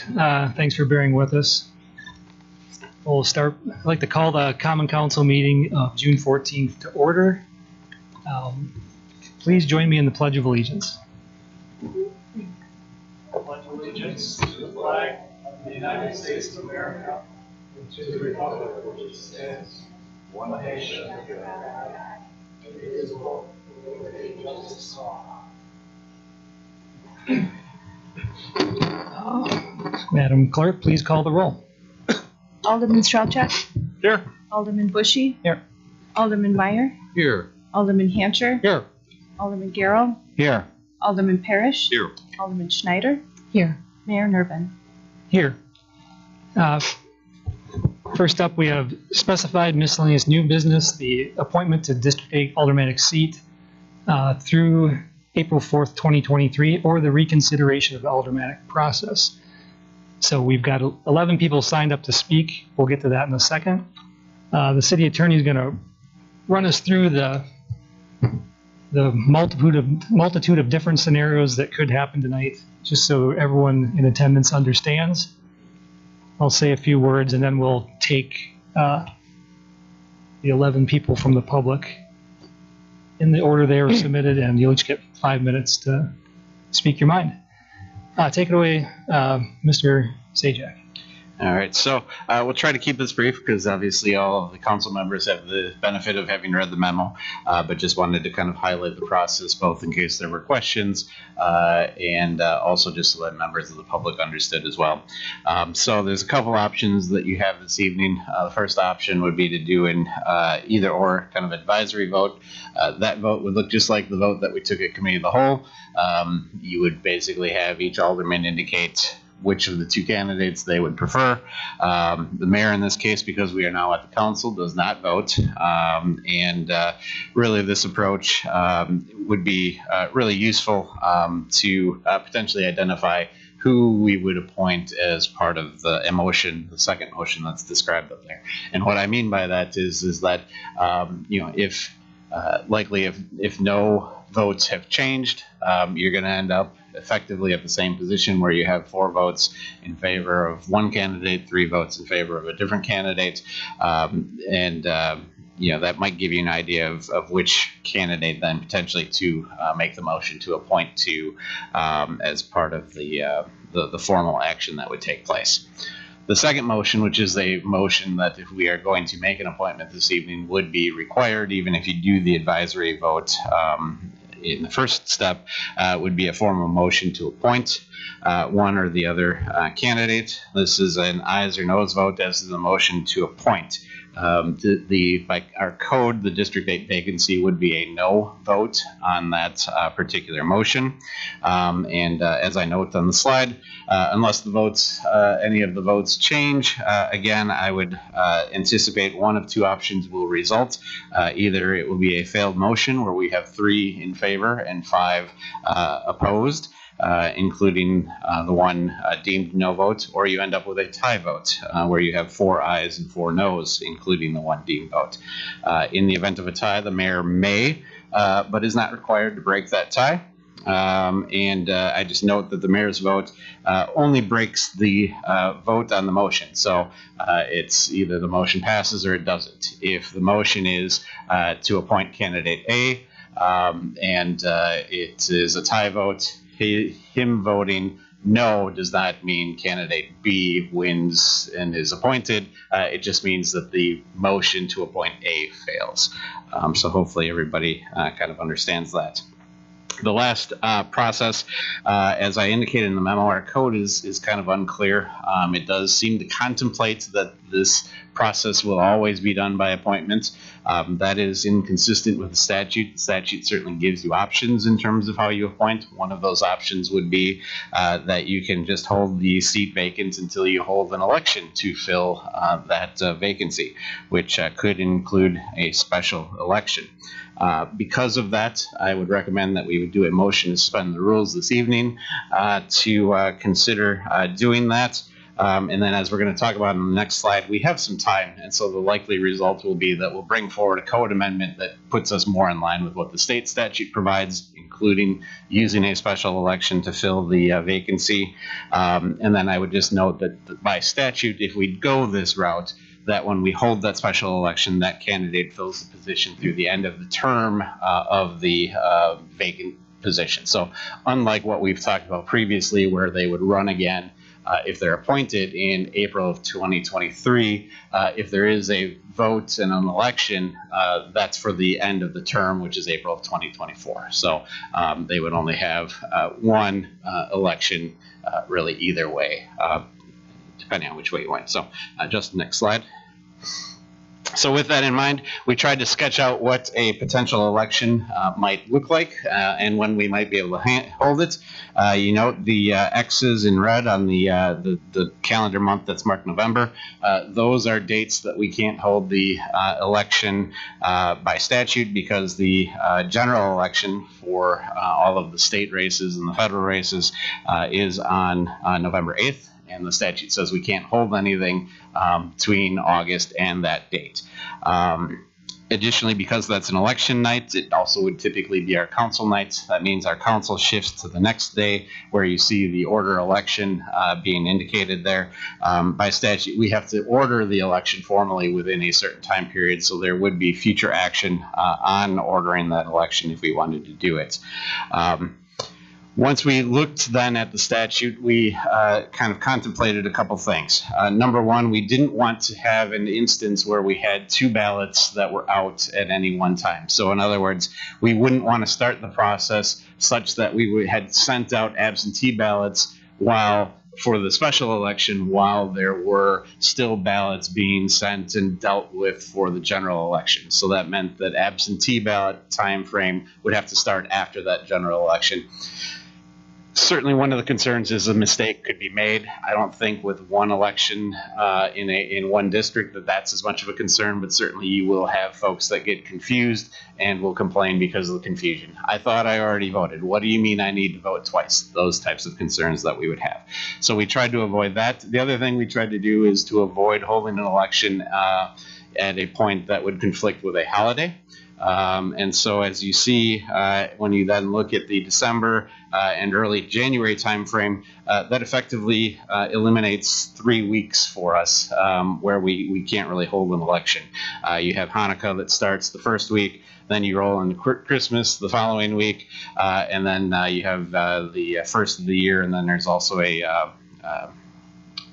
I remembered what it was, and I just forgot. But there is another Jewish holiday on the 3rd as well, and I apologize to those that may know better than I what it is. And so what that means is that when we do that and we fill in all of the blanks in terms of how long we have to hold elections and that kind of concern, that meant the most likely date to hold the election would be January 10th. Which would, if we then work backwards, means that the primary would be held on December 13th. And then that would mean that nomination papers would be due on November 15th. Now, you notice on the November slide, that means that they have about 6 days to circulate nomination papers if we do that order at a regular meeting. And certainly one of my recommendations would be, if you wanted to do that, that we probably would hold a special meeting for the purposes of ordering that. We could hold that meeting anywhere from December 25th up until that date that's the election order is there. So we would likely want to do that. On the other hand, it's 6 days to get 20 signatures. So it certainly wouldn't be an impossible task either to do that. So that would be the one option. The other option that you would have, although it is maybe less than ideal, is that you could hold the election on January 24th. That would make the primary date December 27th, which is not obviously a holiday. It is in between the two kind of major, at least secular holidays, Christian and secular holiday that are there. I know a lot of people tend to travel that week because kids are off of school as well. So that may not be an ideal time to hold a primary as well. So that's why we got to the point where we think that January 10th date is probably the most likely to do that. We can't go any later. statute because we then kick into the spring process. And so you can't hold anything after February 1st unless it corresponds with the process for the spring election, which would mean that we could do an election where you have the primary in February and then the general election corresponding with the regular election in April. You could do that. Obviously, you're putting off the vacancy for basically a year at that point. So again, not in an ideal circumstance. So that's kind of how we settled on this being the most likely approach to do that. So that's what I have. And if there's any questions, happy to answer them. Alderman Bureau. Before I became alderman, Dan Abendroth ran for mayor and for District 1 seat at the same time against Rob Strelchek. And Dan Abendroth won both. So I think it was fairly quickly. I think it was fairly quickly that Rob Strelchek squared off against, I think it was Rob Holtz, and then Rob won. You know, that I don't think that didn't take very long, did it? Wasn't it a month or so? September election. It was a September election. Yeah, so two things kind of happened there. Number one, the statutes changed in terms of when we could do it. The federal rules changed with respect to when we had to hold a primary for that November race to account for folks that were overseas and getting ballots back from folks in the military, that kind of stuff. That resulted in our primary date shifting into that August timeframe. And then the statute changed to say that you couldn't hold an election between those time periods. And so that complicated things. And then also, the second thing just escaped me, but there was another smaller issue that was there too. But just that we acted immediately in that case to set an election as opposed to initially saying we were going to do an appointment. And so that was the other difference. We were able to get it done in a time where we could hold it in September to do that. So if we made there's no way in the world that we could make an amendment to anything or move it up faster than. No, but at this point, the statute says that you can't hold a special election between the August primary and the November general election date. So that effectively ruins 3 months out of the year for us for a potential election to do that. It likewise tells us that we can't do it in this, that same period between the spring election. So you couldn't do it between February and April as well. And I think everyone recalls we lost our window to align it with the Spring. the fall election by 1 day. Correct. After our previous meeting. So there's been some rule changes at the state and federal level since Rob's experience. Alderwoman Schneider. This may be a question more for the city clerk, but what is the cost? We haven't really had special elections in my tenure, so what is the cost to the city to run a special election for an aldermanic district? In my calculation, it would be about $6,500. And the reason why that may seem high to some people is because it is only a local election, we bear 100% of the cost. Whereas in other elections, if the county has a race or the school board, they participate in the cost. And that's $6,500 per vote. So if we have a primary, it's $6,500, and then $6,500 for the actual election as well. Gotcha. Alderman Boucher. As you mentioned, a certain holiday, I got some looks. So I did my homework and did a quick lookup.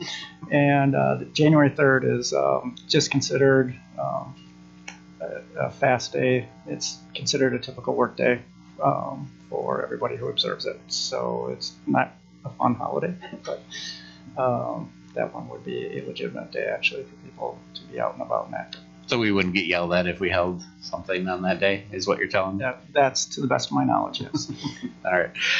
So that would potentially open up a couple different days as well, potentially, if you wanted to do something on January 3rd.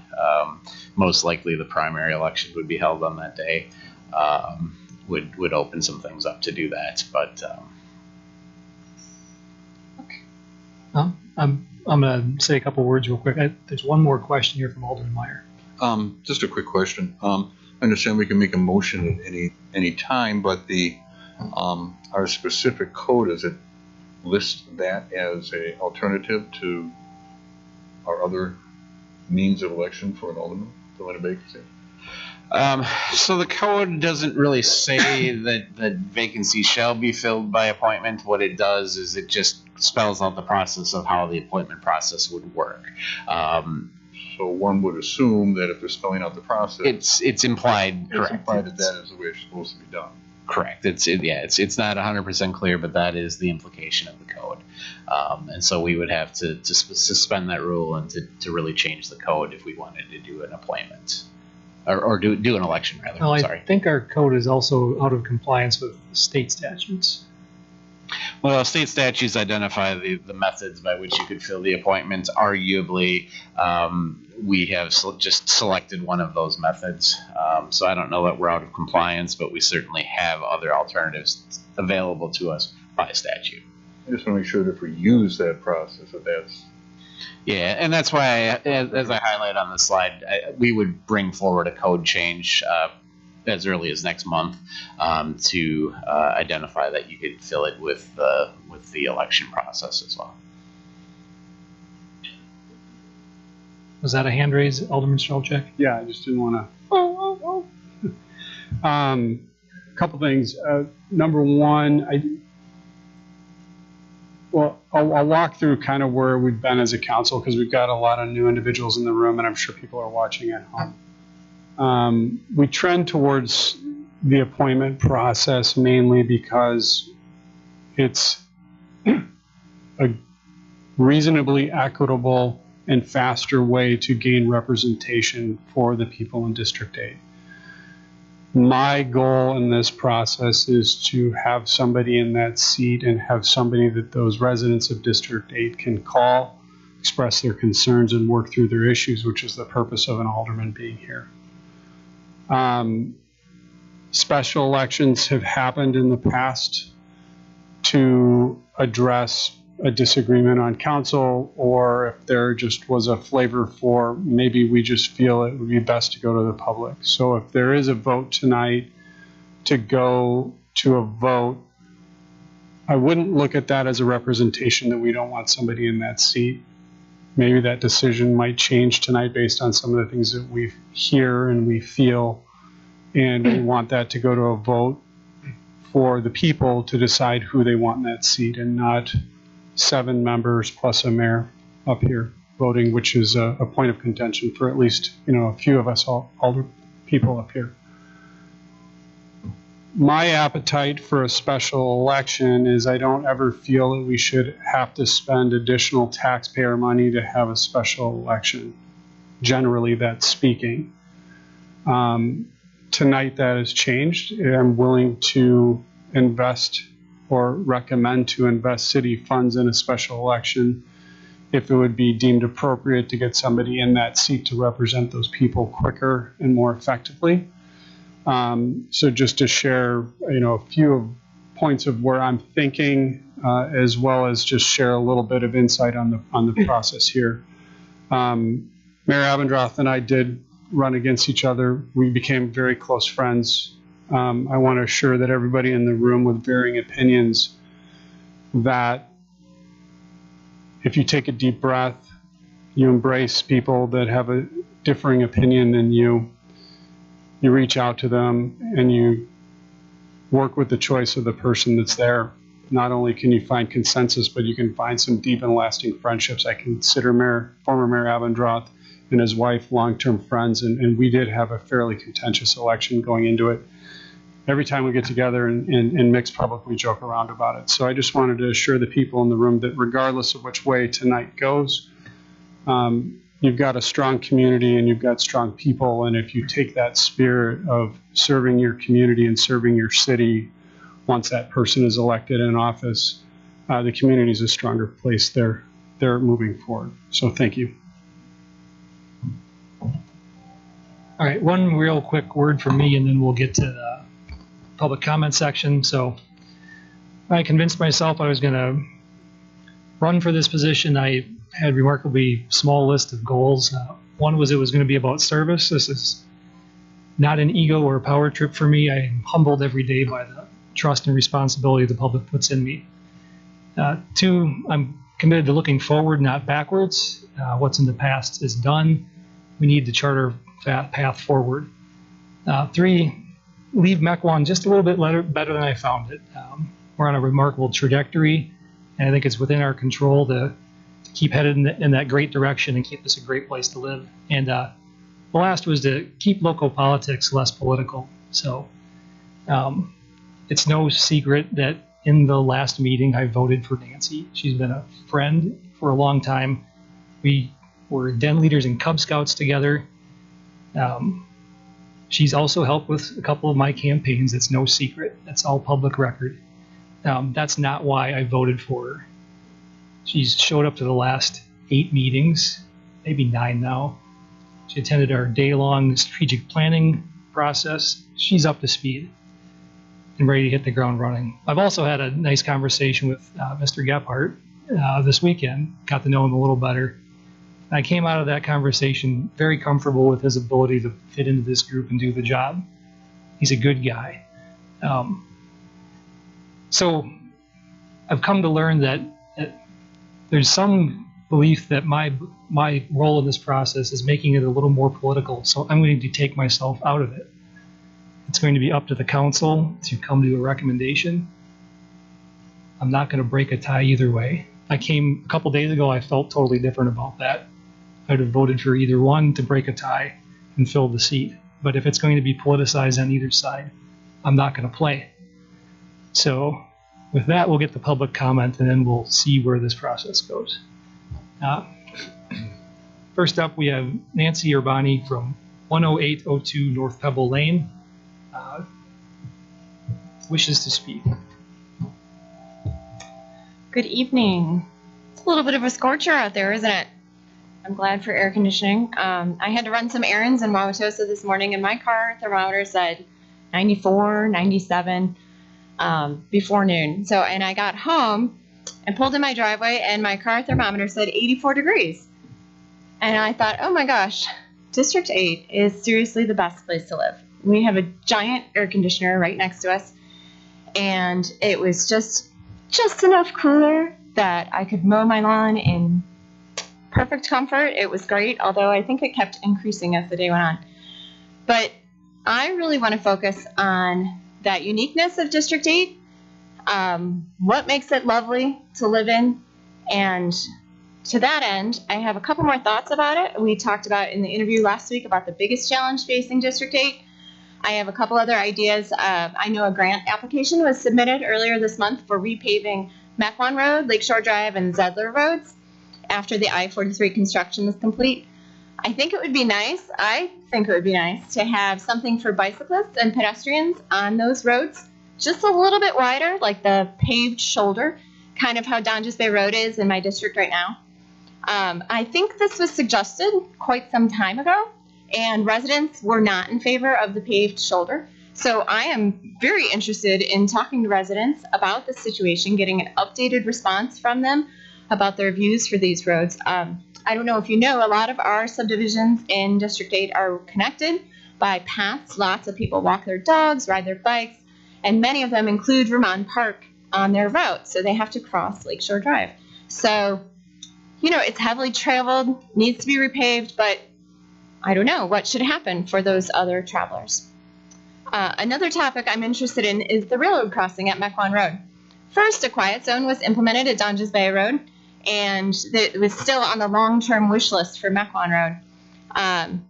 So I still want to, follow that and see what we could do for that.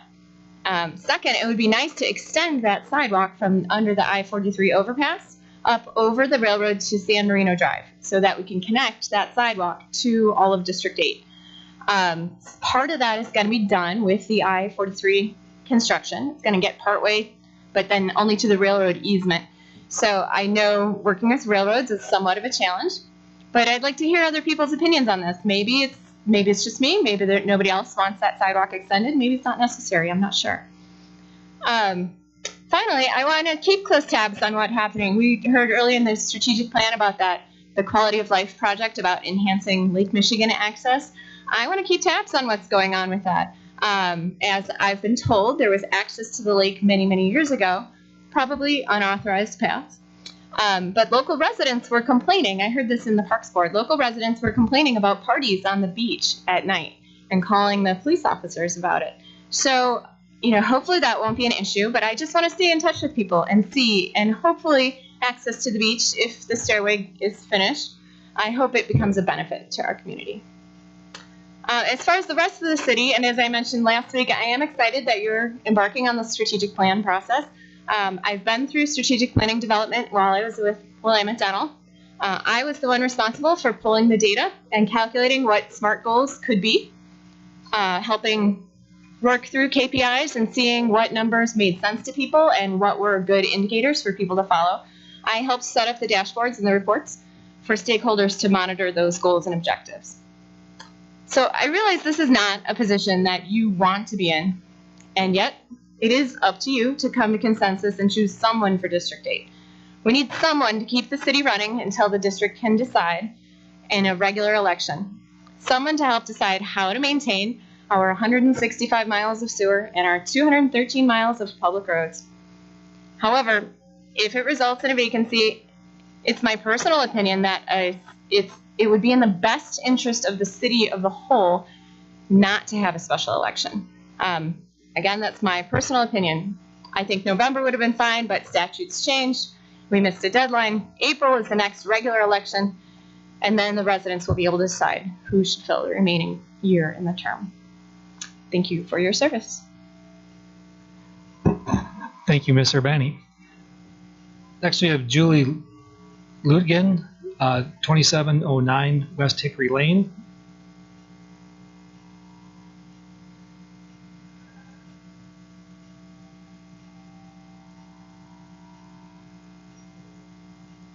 Hi, thank you. My name is Julie Lidgen. I'm a Mequon resident for about 16 years. I sent a letter in support of Mr. Gebhardt. I watched the meeting last week, and frankly, I was kind of dumbfounded as to why it wasn't settled last week. Mr. Gebhardt is clearly more qualified. He will listen to what his constituents want, even if he doesn't agree, and he'll make a decision based on their will. Mr. Gebhardt has an incredible background with experience of managing people. He has an agreeable personality, and the will of the people is a priority. He stood up to fill a need. He wasn't groomed for the position. Ms. Urbani said in the last meeting, after listening to her constituents, that it wouldn't change her mind. Her social media shows a history of being in favor of raising taxes and reparations and a clear political stance. This is not what Mequon wants. As a real estate agent, raising taxes in Mequon combined with the declining schools is not an attractant. Mr. Gebhardt is a clear choice. I hope you listen to your constituents and the information provided to you. Thank you. Thank you. Next, we have Heather Nill from 6350 West Spur Road, number 222. Can everybody just pull the mic up to them a little bit? This is good. Good evening. I am representing someone who could not attend tonight who lives in District 8. This person has sent an email and just wanted to affirm that you have received it. They are vehemently stating that we do not want Nancy Urbani to represent us in our district. They consider Bill Gebhardt as more qualified to represent the district. Considering that we are in this unfortunate predicament, we feel very strongly that the residents of this district should be the ones to decide who should be our representative. We have lived in this district since 1998 and got to know our then Alderman Pam Adams very well. With Pam's unfortunate passing in 2017, we weren't given a choice as to who would replace her. Andrew Nurburn was picked by this committee as the replacement, even though at that time he already had his own district, District 7, which he conveniently resigned from at that time, citing buying a house in 8. Regardless, he was chosen. This committee then once again, instead of giving the people in District 7 their choice, went on to assign Kathleen Schneider for his District 7 position. We are now in an almost identical predicament. It seems once again there may not be a desire to want the citizens of District 8 to have a voice or a choice. They would like, and this person is preferring a special election be held for the 8th District. I'm paraphrasing because I do appreciate the fact that you are abstaining from your vote this evening, but this email does go into wanting the vote to be withdrawn from Andrew Durbin. Also, in addition, how can you possibly ignore all the information and evidence clearly demonstrating just how political Nancy Urbani is? To preserve the integrity of our community and strengthen relationships, representatives serving the 8th District have in the past remained apolitical, namely Pam Adams. Future aldermen should likewise remain apolitical and unbiased. Nancy Urbani is the co-founder of the Coalition to Support NTSD. Her co-partner doesn't even live in Mequon. Her extracurriculars and resume building activities suggest she is a political activist with an agenda. And you will see from the packet that is true and verified. Has anyone done any of the due diligence and looked into that background? The last 6 months and 12 months in particular has been completely divisive in our community. Regardless of how she acts now to win your vote, please study her past. Thank you very much. Thank you. Next we have Amber Schrader, 10879 North Wildcat Way.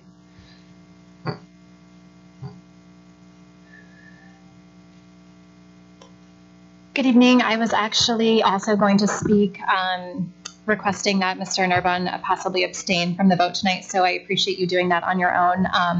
After connecting a lot of dots and realizing that Mr. Urbani did in fact work very hard to not only get you elected for alderman, but to also help get you elected for mayor, it did seem like it was going to be very hard for you to be impartial given that and your current friendship with the Urbani family. A lot of residents felt like that seemed like maybe this was a thank you gift to her to get her, slid right into this seat. So as you have noticed, there's a lot of controversy going on with this position. Probably the one thing Nancy and we haven't had a lot of conversations together, her and I, but I would actually agree with her that I think this seat, because of the conflict going on within the community and the issues going on here politically, that the residents of District 8 should be able to vote somebody in and not have this be an appointment. So I would be in favor of also saving taxpayer funds and waiting until the spring election and putting this on the ballot then. I don't see a huge advantage. I think you guys are a very creative and smart group of people. I'm confident you could each take a certain section of District 8, or somebody could take all of District 8 in the meantime and maybe cover that or help out with that area. So I would agree with Nancy that I would say that should, wait and go on the spring ballot.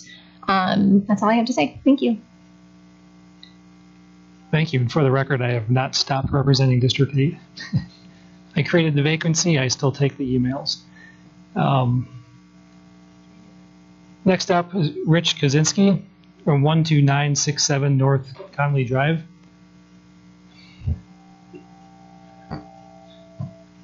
Is Rich here? Oh, there he is. Okay.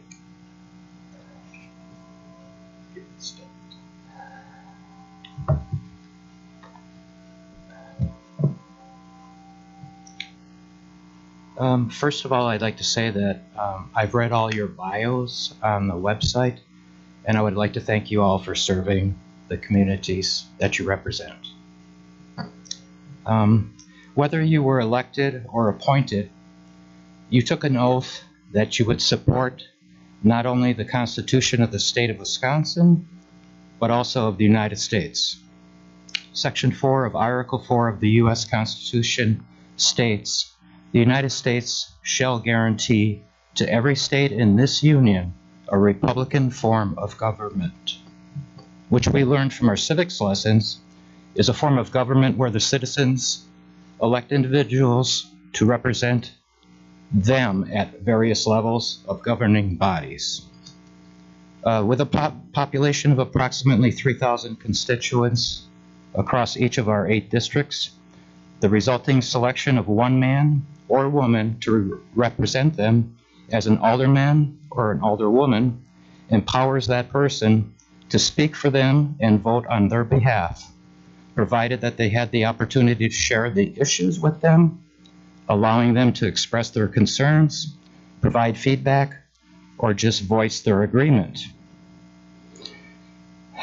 Aristotle, who I know you all remember from your history lessons, has been quoted as saying, "The securing of one individual's good is cause for rejoicing, but to secure the good of a nation or of a city-state is nobler and more divine."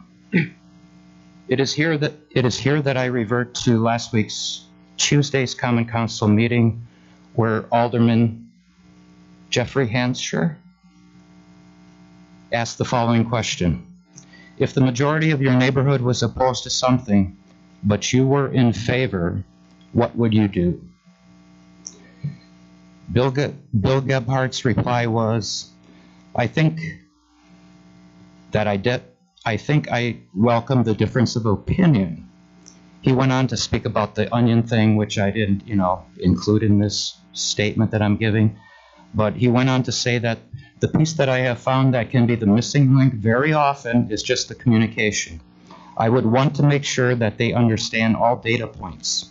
The advantage that this group has is that you have more data available to you, and very often you're involved with discussions with your peers that not every member of the community has the opportunity to be part of or is privy to. The first thing I would do is make sure, as we have those discussions, that they understand what the arguments are and what the issue is, and why the group has come to maybe a different opinion, or why I have a different opinion on that, and to talk it through. If that does not bridge the divide, then I believe I've got a fiduciary responsibility, since I'm representing that district, to go ahead and make sure that I'm supporting the majority view of the district. And I would make sure I uphold that and follow through, even if that's against what I might personally choose to do. The same question was asked of Nancy. If the majority of your neighborhood was opposed to something, but you were in favor, what would you do? This is Nancy's reply, verbatim. In my experience, is the time residents hear about something, it has often been discussed at the city level for quite some time, in committee, or back and forth, or been circulating for a while. So I would focus on first communicating as many facts as I know about the situation as possible, and talking about pros and cons to different approaches. Maybe sometimes there's facts they don't know about, but really people want to feel to be heard, and they need to be heard. We need to consider all of those facets in their perspectives.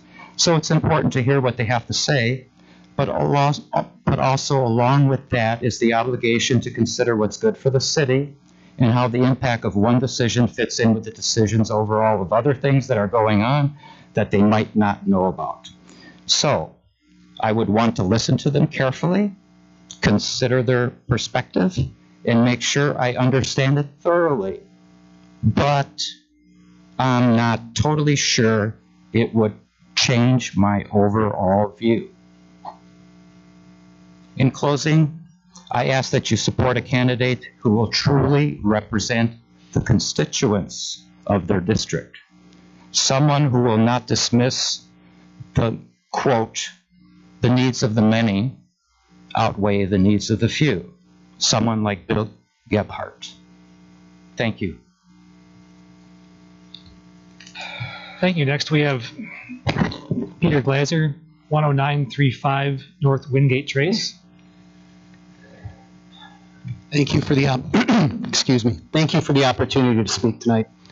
Again, my name is Peter Glazer. I live in District 8, and I'm a third-generation resident of Mequon.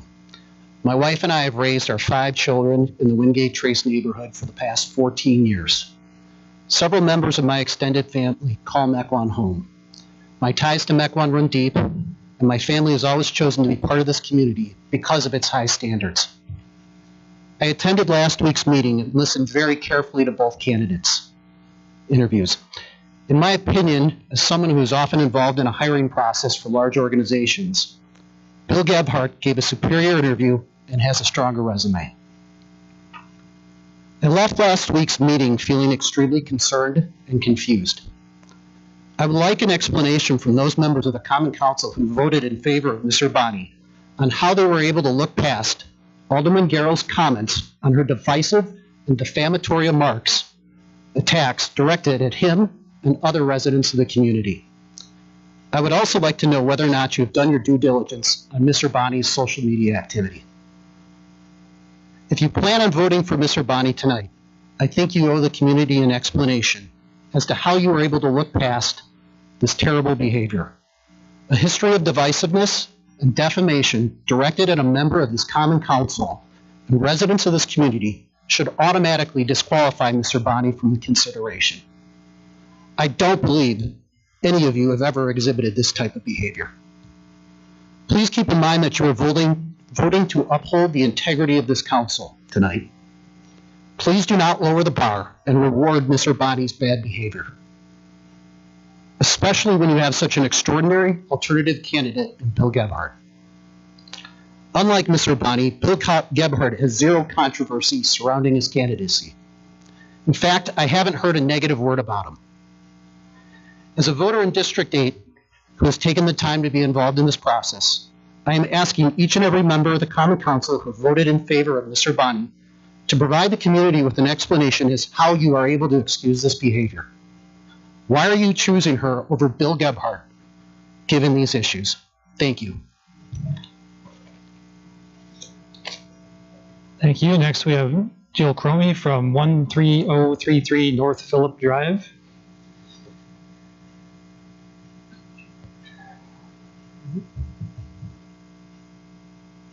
Sorry, printer didn't work tonight. So I wanted to start by thanking you for the opportunity to address you all this evening. My name is Jill Cromie, and I really thought long and hard about speaking tonight as a resident of Mequon, and I wasn't really quite sure how I wanted to approach it. And so I just started looking at what are the habits and the qualifications that make someone an effective and a good and strong alderperson. The first habit was that you're anchored in the community. I've been a resident here for the past 13 years, and I believe Ms. Urbani has been here as long as I have, as we met in Mom's Club.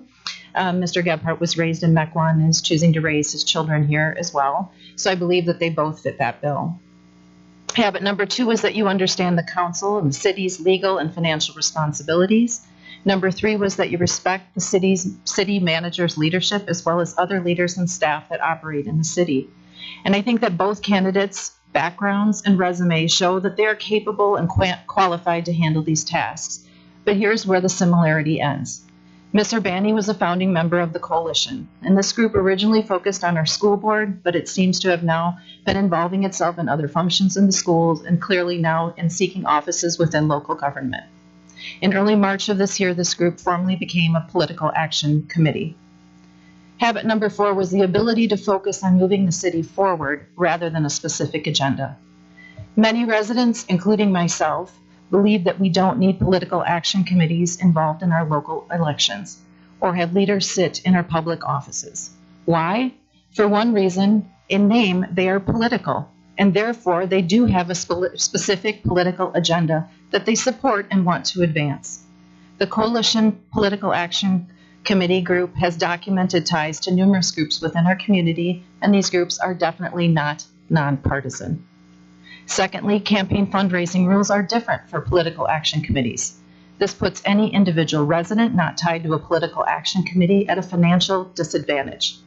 How do we incentivize good and honest citizens who want to represent the diverse voices within our city and our businesses and our schools if they have to run self-funded against campaigns that are funded by political action committees with clear agendas? Habit number 5 is that you maintain good communication with residents and the local press.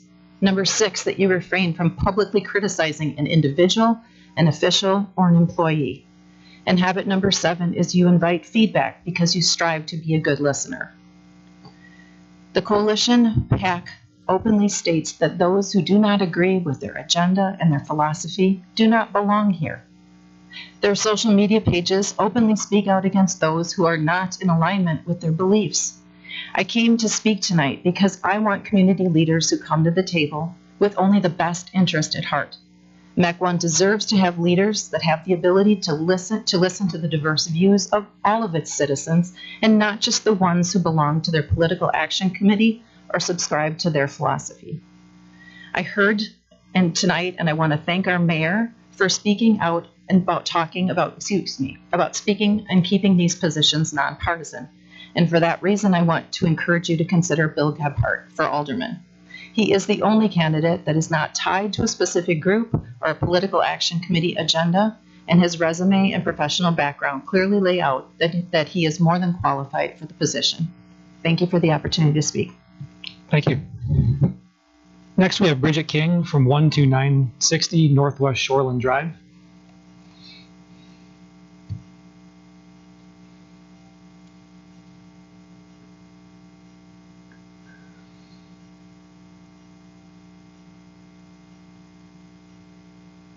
Hi, my name is Bridget King. Before I get into this, I just want to say I helped fight the recall.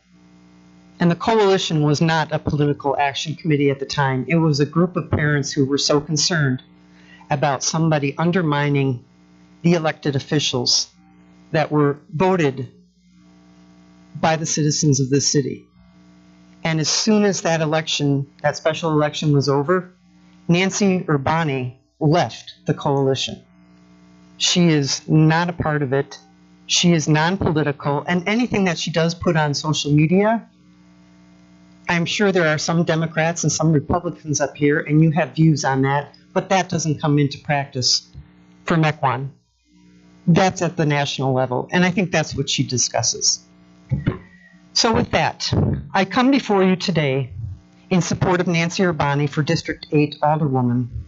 Although I am not a District 8 resident, this special interview process leaves the decision to all of our elected officials, and I believe all residents should be considered.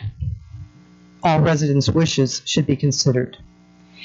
Nancy Urbani is the most qualified and the most invested in this community in terms of her volunteer services over the years and her consistent participation at council meetings.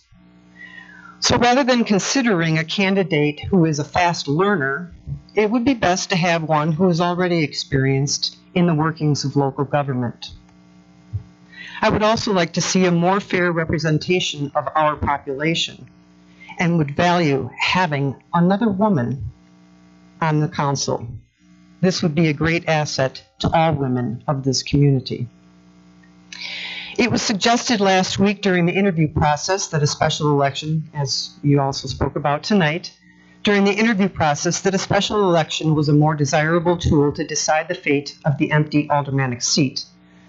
But I believe the residents of Mequon prefer this temporary legal process to expedite representation, where all alderpeople can speak on behalf of their constituents, rather than the added cost and manpower of a special election. The last special election in this city was November 2021, and the voters came out in droves and overwhelmingly fought against the divisive school board recall effort.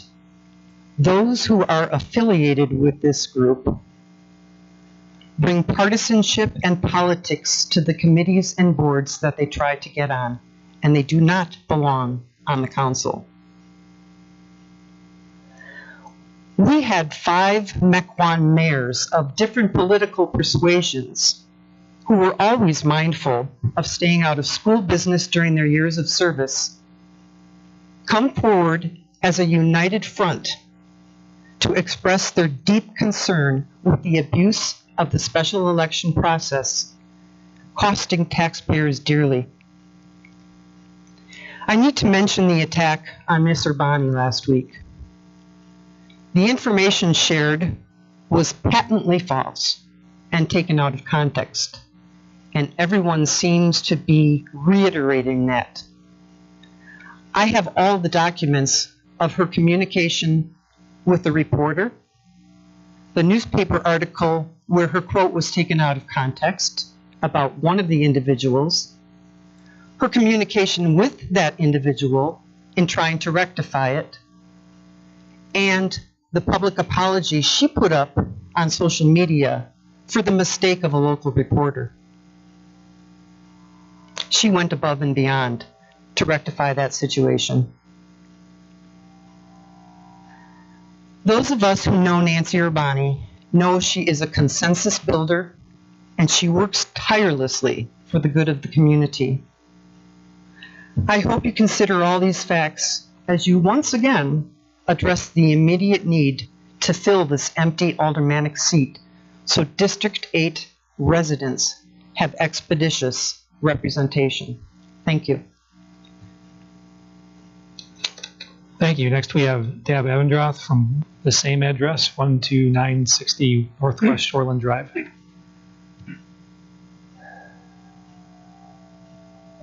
Good evening, council members. Back when I was mayor, I appointed Nancy Urbani to the park board. She was open-minded, highly engaged, and always considered what was best for the community. I can honestly say that I have never observed a candidate as well qualified for this role as Nancy.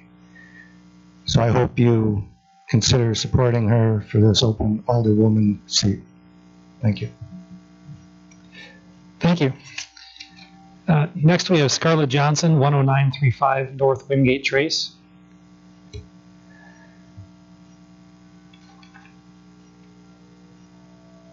Hi, everyone.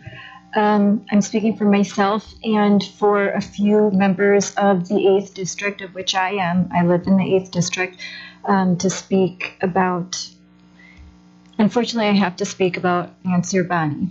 And I am no opponent of partisanship. I believe reasonable people can put aside their partisanship and work for the common good.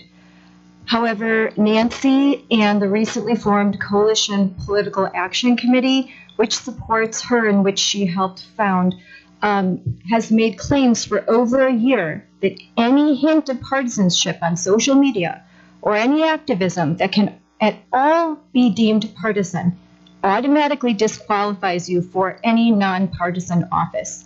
This is a high bar that they set, and it is now torn asunder the very moment one of their own runs for local office. Nancy Urbani has a long history of activism, of which there is still proof, even though most of her social media has been scrubbed. Many of the items in your packet were sent to various people, and we've compiled them. we keep talking about this, so I'm going to quickly go through some of these very controversial statements that aren't in alignment with Mequon, and they are definitely not in alignment with the district. Quote, Mequon has a history of zero tax increases. This is not sustainable. Please tell your alderman if you support tax increases. Sharing a link. North Carolina City votes to approve reparation for Black residents, of which she says, I am heartened to see good things happen. While this is not exactly reparations, at least they're starting the process of addressing long-term systemic racism and the wealth gap.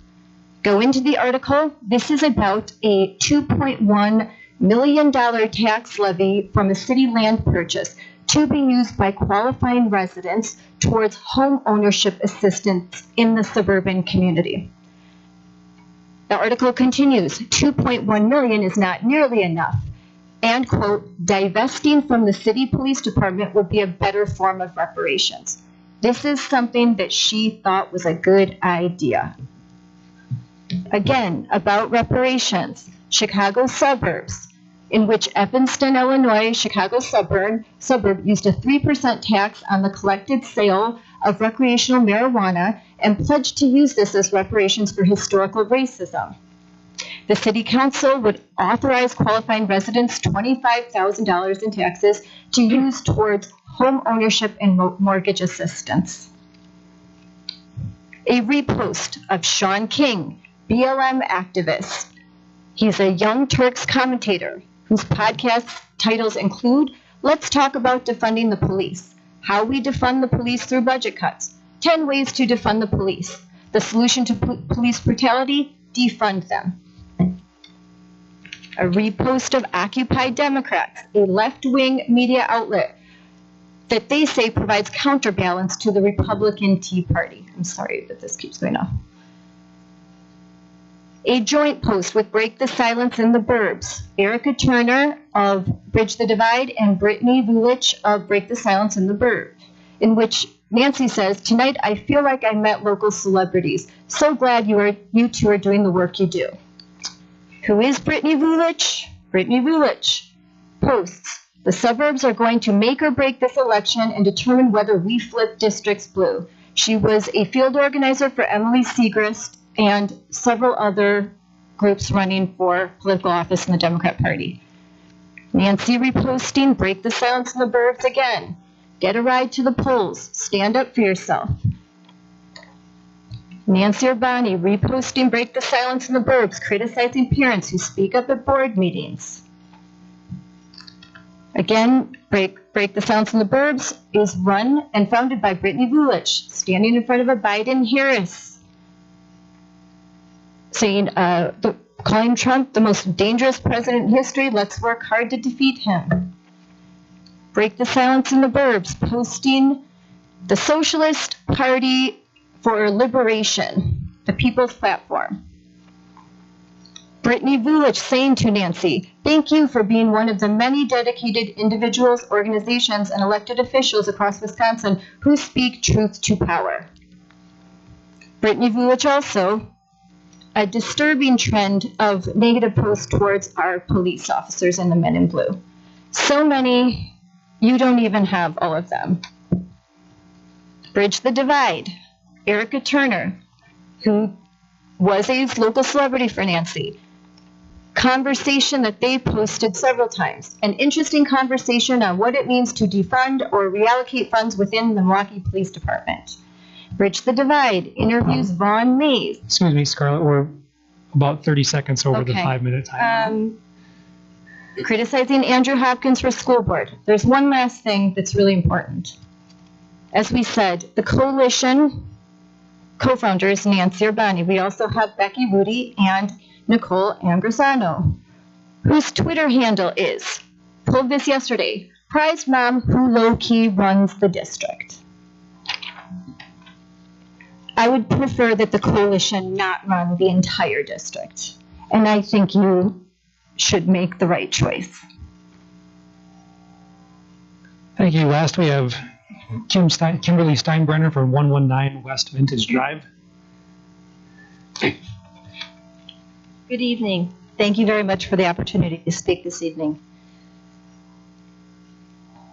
First, I would like to say that Pam Adams reached out to me during my campaign for county supervisor. She knew I would make an excellent alderman for District 8. I am a resident of District 8. She asked that I would kindly wait to run until she could no longer serve and not run against her. When she finally passed, I made a bid, as these two individuals are, to become your District 8 alderman. At the time, Alderman Nurbin was the successful individual. When the regular election came around, and I was running against then Alderman Nurbin, now Mayor Nurbin, my husband and I were very excited to run a positive and energetic campaign. I learned very quickly that positive was not what was in store for us. Every retailer that was willing to let me put out a sign was quickly bullied by the Nancy Urbani and her group and to remove it, using fear of retaliation. My husband still drove me around every night after work so I could knock on every door in my district and introduce myself. Then, every night, I would come home to hateful, nasty, and dishonest Facebook posts from Nancy Urbani and her group. Fast forward, I learned she was putting in a bid to be my alderman. I was concerned that someone like that could not fairly represent all of our district, only her few and their interests. Interestingly, I went back to my Facebook page when I was running for alderman to look at some of her comments, and they're gone. Every one of them is gone but one. Now, if you have Facebook, you can hover over where it says comment, and you can see the list of names of all the people who commented. Hers are just vanished. It's like they never existed. I don't know why that is. What is she afraid people are going to see? The only post that is remaining is the one on the day I announced I had successfully knocked on every door. Her comment was, "Oh, I guess I wasn't home." Facebook comments aren't the only thing she's hiding. She no longer appears on Nextdoor Gazebo. We need honesty, integrity, and transparency, and not deception and bullying in our local government. Ms. Urbani obviously has a political agenda that she is now trying to hide from the public. Second, my husband and I own 2 small businesses. When hiring people, we look to the qualifications and business experience of the candidates. While being involved as a community organizer is commendable, it does not nearly compare with the real-world experience. A vote for any other than Mr. Gebhardt indicates that members of this board care about politics rather than the best interests of Mequon. Mr. Nurbin, thank you very much for abstaining. I respect that from you. Thank you. That concludes public comment on that item. So let's take it back to the council. I don't know what you're going to, which motions you're going to make or what you're going to do, but let's try to keep our comments respectful to the candidates. One of these 2 could be your future colleague. With that, who wants to go first?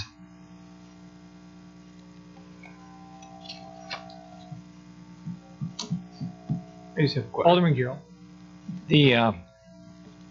I just want to talk a little bit about if it goes to a special election. The city attorney, I said to him the other day, how many complaints do you think I get a month? He goes, he thought it was 30 or 40 people calling. I said, I get maybe 1 a month, maybe not even that many. I get maybe 3 a year, whereby a resident actually calls me up as alderman and asks me to do something, which of course I get on right away. And what I've told them again and again and again is, and probably only one to follow up on. Usually what I get is one neighbor doesn't like the other neighbor, and they want me to complain to the city about it. And I say to them, send me an email to the city website, and I'll forward it off to Will Jones, and he'll take care of it. Well, can I remain anonymous? No, you can't. Well, then I don't want to do it. What they're really trying to do is get me in the middle of a neighbor dispute. Leaving District 8 until a special election. I know that district a bit because I'm lakefront. I've lived on the lake for 22 years now. If it came down to it, I mean, you're not going to have a lot of people who have neighbors who have problems. I get a number of calls still from District 8 residents because I have a bluff that actually you can walk down to. I have probably the only lake access bluff besides Concordia in the city of Mequon. And I spent $500,000 getting it and putting it together and working with the DNR for over 8 years to have it that way. So neighbors call me up from District 8 and they say, who do I use? How do you do this? What is the process? And I help them out with it when they do call. Because I have a lot of experience in it. But if it would come to shove, I think that if you don't want it to go, District 8 to go without representation, I'd be willing to take those calls in District 8, or if another alderman wanted to take them with me, or if the mayor wanted, since it was his district, to take them with me, we can cover until such a time that that we have that special election. Of course, the thing that we would be not having is someone voting for District 8 or on city matters. But this Common Council's got 7-8 qualified people on it, and we could easily get by and get it done and handle it. It's not something that we can't handle. And very seldom do you have tie votes on the Common Council. So if it does come to a special election, and I don't think we're going to have I don't think we're going to have a primary. I mean, we only had 2 applicants for the position. And I don't think anybody else wants to step up and get involved in the election when we have 2 applicants for the position. So I don't think it's going to be a real hard matter to handle that. And I could take the calls from residents if they needed it in the meantime, if it gets to that, and if we can't make a decision tonight. And if another alderman says, well, I'd like to help out, or I'd like to do it, that's fine. They can do it too. But like I said, I don't get many calls. Will knows that. Very few do I ever refer over to the city. And all of them I learned over the years, that's how you handle it. Make them put it in writing so you have a paper trail. You have accountability and responsibility. And it's really not a job that stresses me out at all with the residents. And I don't think the other aldermen have that either. So that's all I really wanted to say. Thank you. Anyone else care to share some comments or make a motion? Alderman Strelchak. I agree with Alderman Giro. I also agree with the statements that were made in the public with the fact that appointing somebody gives you somebody that's expeditious to be in the position, somebody that you can reach out to immediately that is your alderman or alderperson. Everything in my soul tells me I want somebody in that seat ASAP. But the additional things that I'm hearing and the additional considerations, this has started out a little divisive, and my job to me as an alderman is to be a collaborator, to bring the community together. I took a call from District 8 last week from a friend of mine. He didn't know who his alderman was, and I said, well, it's actually the mayor. If you want to talk to the mayor, reach out and talk to him right now, or you can talk to me because I've known you for 20 years. I texted my mom. I forgot what year we moved to Mequon. I think it was 1972. So I've got as much experience in this community as you do. I'm going to make just kind of an overall broad-reaching statement. I was in the community when this council was very divisive. I'm going to caution people during the election to put aside your political parties and vote for people within the community that just want to be in the office and they want to serve. I don't give a damn if they are Republican or Democrat. If they love the city of Mequon, want to make it a better place to live, work, and raise your family, and they're going to listen to the residents and be collaborative, that is somebody I want to serve in office with. That's somebody I want to support, and it's somebody that I hope the general public will support. I don't feel comfortable tonight picking a winner or a loser.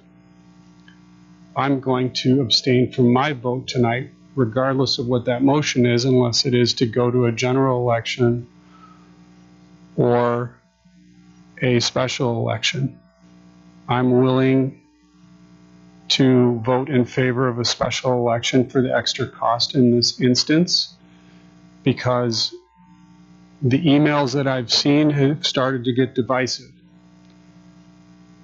I listened to the resident that wants to vote for their alderman or alderperson. You want that person in office that you trust. You want your vote to go in. You want your vote to be counted. So as an alderman tonight, I'm going to be in favor of something different than I've ever been in favor of before. And I'm going to be in favor of supporting anybody that wants to reach out to myself or anybody on the council. In the meantime, I will help you like you're my own. We've had a lot of redistricting. District 8, you're not my own yet, but I'm happy to help you out. And I'm going to recommend that we go to election. So that's where I sit on this at this point. And I just wanted to make that statement up front as we get into additional discussion to see if that changes anything. Is there Alderman Parrish? I have several comments tonight, but first I'm going to start off with Alderman Strelczyk, who I respect you quite a bit, and I'm not following your logic there. I'm sorry. I think you have no reason to abstain, and I think that your residents put you in office to make these hard decisions. So with that, I'm going to switch to my comments. I would like to provide some clarity in my thoughts as we vote to fill the District 8 aldermanic position this evening. First, I believe we need to fill this position tonight absolutely and avoid a special election. It's our duty to avoid a special election and all the resources involved with that. Ultimately, if we get it wrong tonight, the voters will voice their opinion in the April 2023 election. District 8 residents need representation in the 2023 budgeting process. They need customer service. They need support regarding neighborhood issues and basic city questions. I am always happy to help. As I have been doing, I've been the one getting the calls. So, and probably you too, because we're closest. I'm always happy to help. But each district's alderman needs to be focused on its own day-to-day issues, and every taxpayer needs representation now. Our city boards and committees need the representation, and currently the Economic Development Board and others have one less representative. That is not ideal either, and so I'll probably have to go to those meetings. Now, to my second point, and I want this to be very, very, very clear. Issues relating to the Mequon-Thiensville School District must never come into these Common Council chambers. Looking around the room at the last meeting, and even worse tonight, it was hard not to feel both sides of the recall had come into our chambers, as if somehow that were a consideration for an alderperson. Voters expect Common Council to be nonpartisan, as failure to do so evades trust in our local government. This was the crux of my news graphic editorial prior to the April 23 elections. During that time and to this day, education has somehow become politicized, and it's truly alarming for everyone on both sides. As were my fellow aldermen at the time, we were all asked to make public opinions about the school recall one way or the other. The community was hurting, and they were looking for leadership. Yet, most of us had the strength to resist weighing in or commenting, which is good practice. Let's always stay out of school district matters and hope that the coalition, or the district, and the recallers both stand down and completely disband as soon as possible. Local people from opposing groups should continue to personally volunteer for the school district. That is the best and only sustainable way to make change. Again, stand down, disband, reconcile, unite as a community. Now for my third point. It's clear that Ms. Urbani is passionate about education, and so she is being mistaken as partisan, even though I have never witnessed an iota of it in my 10 years of knowing her. Nextdoor Gazebo and Facebook have created this toxic environment of hurt feelings between the most mature of adults. I personally believe leaders should not get into the middle of the fray on social media, or you will clearly be misunderstood as Ms. Urbani is experiencing.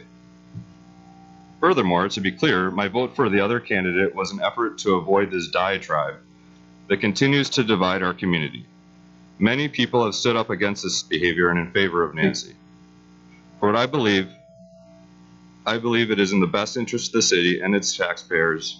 I will change my vote and vote in favor of Nancy as District 8 alderperson. The winner tonight will have to earn the trust of the voters in April 2023. I emphasize that I believe both candidates are equally capable of the job, and we would be fortunate to have either one. The voters will ultimately get it right, but let's make a decision tonight and then get back to work. We have strategic planning in our 2023 budget that needs our focus and attention.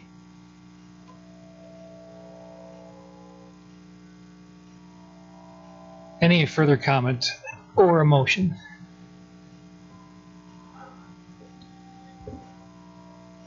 Alderman Boucher. It's going to be tough to follow up a powerful set of comments.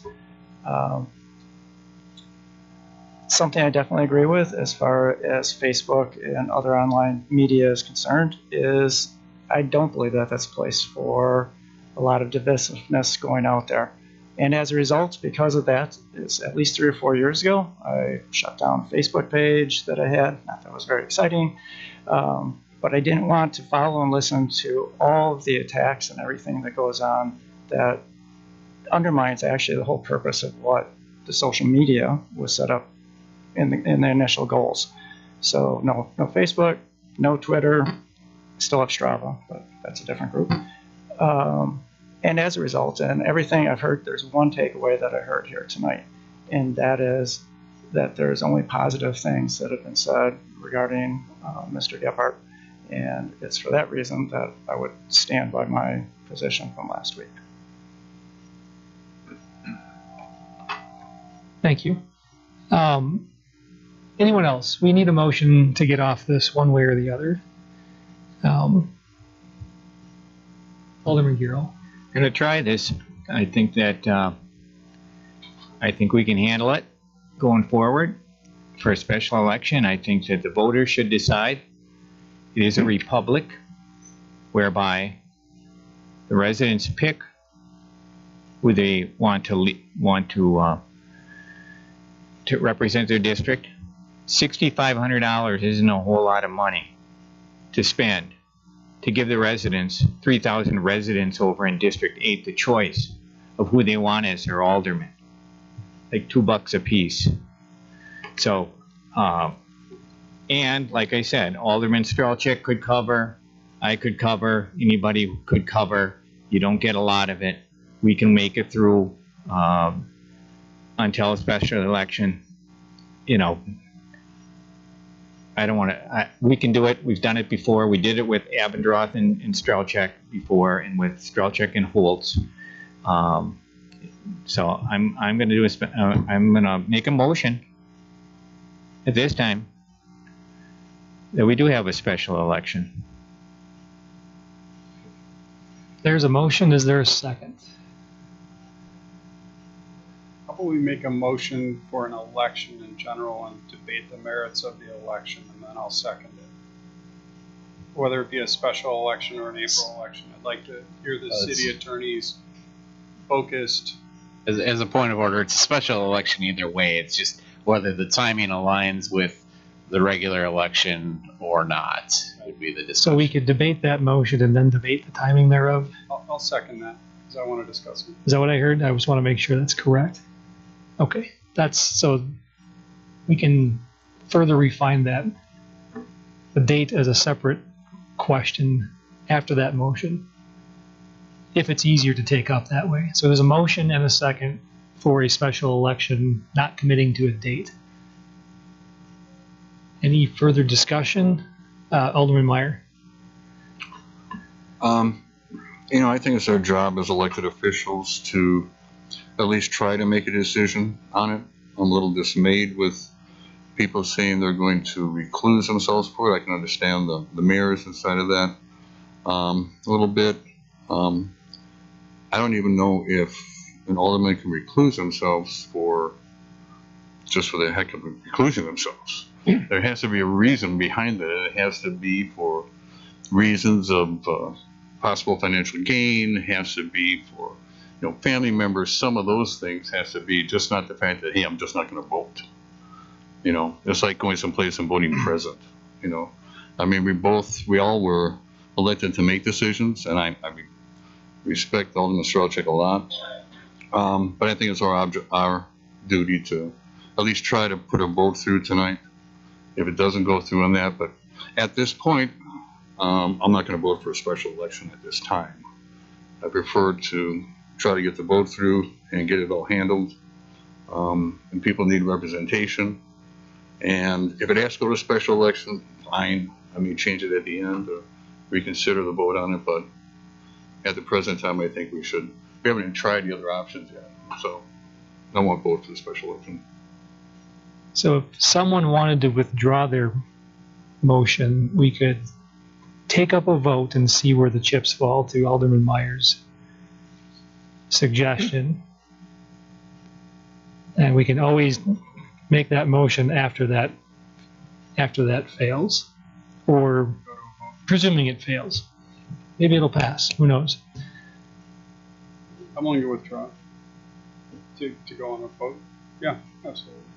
Alderman Boucher.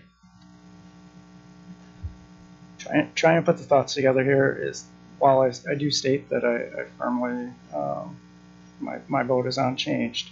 The other thing, the comment that I did have is that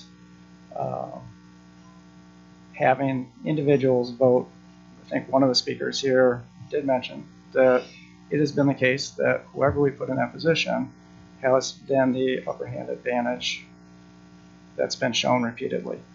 And with that, I would still, while I'm in support of one side, I would end up seconding the motion to allow individuals to vote in the near future.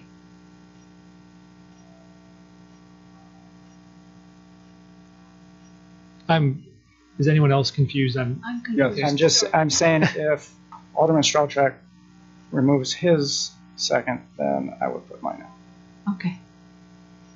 We had a motion and a second. Are you withdrawing your? Did you withdraw your second? I was willing to take a vote. You know, okay. Can I explain myself a little bit here? Absolutely, this is the time to do it. Alderman Parrish and I agree on 90% of the stuff, and the 10% of the stuff that we voted on and it's done, we chat about after, and we discuss our points, and I have the utmost of respect for him, as well as all my fellow council members. I'm willing to vote. It's my preference in this situation, and I always felt that if it was a very divisive decision, which it seems like it is at this point, that the people within District 8 or the people within whichever district it may be, their voice was most important. I agree with Alderman Parrish. I agree with anybody that makes the statement that I'm here to make hard decisions, and I've voted either yay or nay for every single one up to this point. But there comes a time, as a person that went through the process, we ended up in a stalemate, ended up running a special election that, in my opinion, should be in September like mine was. So they screwed that up for us, which is disappointing. We went through two elections. I went through two elections, one with a mayor that I have the utmost respect for, that I had the fortune to serve with for the majority of his time as mayor.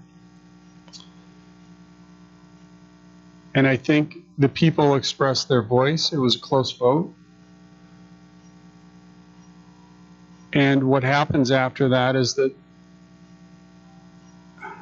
the people have decided who they want, and there's a certain amount of peace that comes with selecting the person that's going to represent you in that office. There's a certain amount of calm after the storm. And whether it's the person that you voted for or whether it's the person that you didn't, it's somebody that was elected by the general populace within the community. I don't know that 7 of us can make a better decision than the 3,000 people in District 8. Simple as that. I like the idea of sending this vote to the people, to have the people vote for who they want. I will 110% mirror what Alderman Parrish stated. Keep the partisan politics the hell out of Mequon. Please stop. It's old. It's gotten old. I'm done with it. I don't care if you're a Democrat or Republican. I don't care if you've stated something on social media that you're a Democrat or Republican. That's your voice as a citizen, and you have freedom of speech. I support you with that. It's part of the Constitution. Come together as a community with this election, run a positive election. I challenge you. I challenge the people who see a negative election to vote the other way. I'd like to see it personally, because I don't want to see anyone running a negative campaign to win anything in the city of Mequon. Stay positive. Stay focused on the facts. Stay focused on what you can do for the community. And be a positive influence that's the person that you want to be when you're sitting in this seat, and show some respect for the position. I will vote one way or the other tonight. I still fully support throwing it to the people. So whether this goes to a vote for a special election or it goes to a vote for a candidate, I will vote. But my heart is with the people of District 8, and I would like to see them, in this particular instance, have their voice be heard, be counted, and have the alderperson or alderman of their choosing. So it sounds like we're going to take a stab at a vote. You have a motion So and I'm- a second. Motion We is- have to figure out what to do with that. Well, if someone withdraws their motion, I have, but he's added his. He'd like to second that motion. is We can always take the Alderman vote. from District 5 willing to withdraw his motion? If you attempt to take a vote, we can always come back to your motion later. I'm not gonna withdraw it, just see if we can do it, see if. Okay. See We have a if the common council wants. we have a motion and a second Choice. for a special election with no willingness to withdraw to take up a vote, so we're going to have a vote on that. Please call the roll. So can I clarify? So this is to have a special election? Correct. The motion At and first. second still on the table. No one's going to entertain the alternate path, so we'll go this way. Alderman Strelchak, Aye. Alderman Bushy, Aye. Alderman Meyer, No. Alderman Hancher, No. Alderman Garrow, Aye. Alderman Parrish, No. Alderman Schneider. No. 3 ayes and 4 no. With the deemed no, that's 5 to 3. So 5 to 3. So it's a no. No, if the, if the Sure. Point of order. vote- Yeah. if the votes don't tally up correctly for a winner, after a few tries, somebody has to reconsider their vote. Who voted. Correct. Yeah. The correct procedure would be if we can't vote someone in, then someone on the winning side would have to reconsider And the motion, We can retake that up. and we can take it up again. Alderwoman Schneider. So I'm just going to give it a shot. I'm going to make a motion to appoint Nancy Urbani to the Common Council for District 8. I'll second the motion. There's a motion and a second. I think at this point, debate's over. We go right to a vote, unless someone wants to say something. Can I just? Sure. Sorry. Go ahead, Mr. City Attorney. So I just want to make clear to Alderman Mayer's point. Code provision, and it scrolled on me, sorry, I gotta get back to it, says, as it relates to abstention, any person eligible to vote shall, when within the room in which the vote is to be taken, at the time a question is put his or her vote, unless it is his or her good faith belief that special circumstances compel him or her to abstain. The alderman or mayor shall announce his or her intention to abstain as soon as they determine that they intend to do so, and shall thereafter refrain from participating in discussion on the question, and shall remove himself or herself from the chambers for the duration of the discussion and the vote on the matter. Upon notifying of the intent to abstain, the official may, but is not compelled to, make a brief oral statement as to their reasons. Obviously, part of the discussion that took place was, well, if we go one way, I'm going to abstain, but if it's a different thing, I'm not. So it arguably was appropriate for said alderperson to continue in discussions as it related to whether we have a special election or not. But I do believe he withdrew his.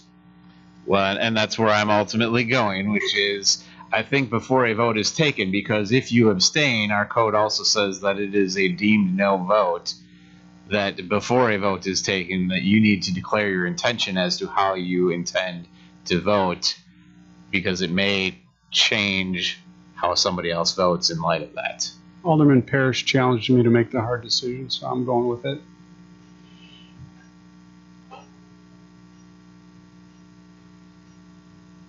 All right. There's a motion and a second. Let's call the roll again. Alderman Bushy, No. Alderman Meyer, No. Alderman Hancher, What did we vote? I'm sorry. What? To appoint. The motion and a second to appoint Nancy. Okay, yes. Alderman Garrow, No.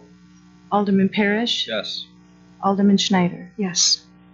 So we have 3 ayes for appointment. You don't have Strelczyk on. No. Alderman Strelczyk. I changed my mind, remember? So we have 3 ayes and we have 5 noes. So that motion fails. So may I make a motion to go to a special election? Or because I was on the wrong side of that vote, do I need somebody that was on the right side of the vote to make Oh, that? this is a brand new motion, I believe. It doesn't preclude you from making a future motion. I'd make a motion for a special election. Second. Motion and a second. Any further conversation? Hearing none. So you're changing your vote? Because didn't we vote on that already? We need to It's retally in- the it's votes from the last. He said no. So the You voted yes. It was a no, so that's I voted no. my empty seat's a no. So that's 5-3. right. So the motion failed. It is the same motion, and so I think you would need to properly reconsider that motion. So there would be a motion to reconsider. The I make a motion to would have to reconsider. be by somebody in I make a motion to reconsider the motion of holding a special election. There's a motion. Is there a? What last time? I voted, No, we got. She voted no. She voted no. second. And that was You can. You just can't make just the motion maker has to make it. A second can be, the motion in a second. Yes. so that would be appropriate. There's a motion and a second to have it go to a special election. Still not committing to a date, I presume. Well, to reconsider. Right. So we're going to vote to reconsider. Then we're going to actually determine if we're. We'll going get to do there. it. Okay. Yeah. Sorry, I'm trying to jump the gun. Gone one step ahead all the time, except when I can't do it.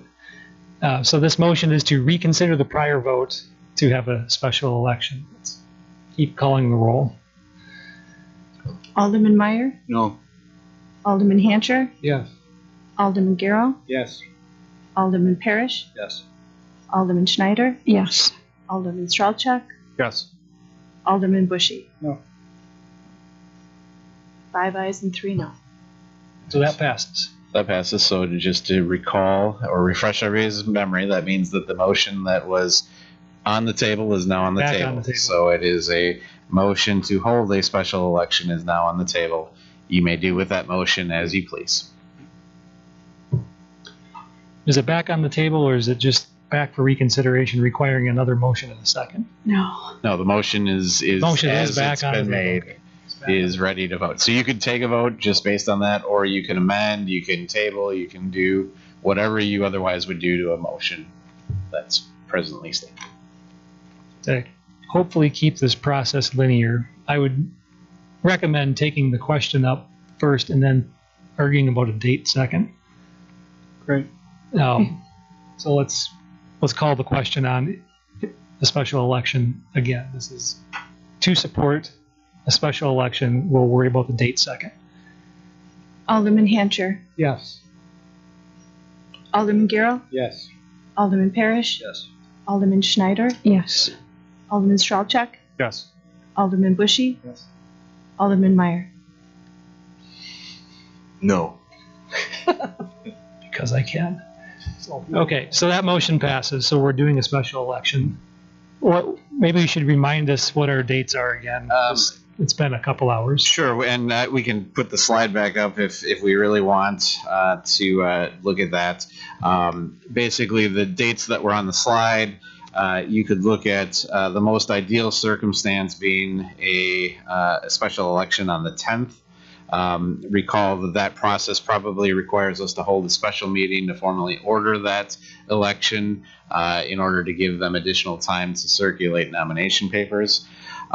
You could likewise hold the election on the 24th The problem there is that it does require the primary on the 27th, which is kind of that in-between week that everybody wonders about. Additional options that have been discussed this evening that I quick did the math on. If we use the January 3rd date, that apparently would be okay. You could hold the actual election on that date. The primary then would be December 6th, and November 8th would be the date that nominations would be due. That likewise, just as was the case with the January 10th date, would require us to hold a special meeting to formally order that.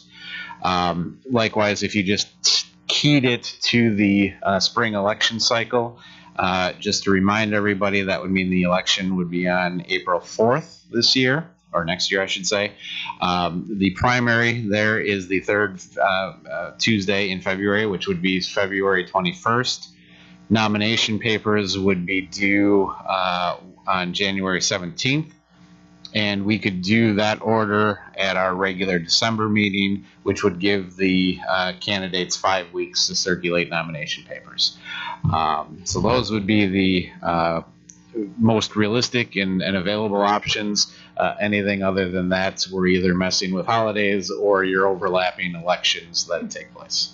Alderman Parrish. Thank you, Mayor. What's the normal turnout like for a special election relating to alderman appointments? Haven't been around for that.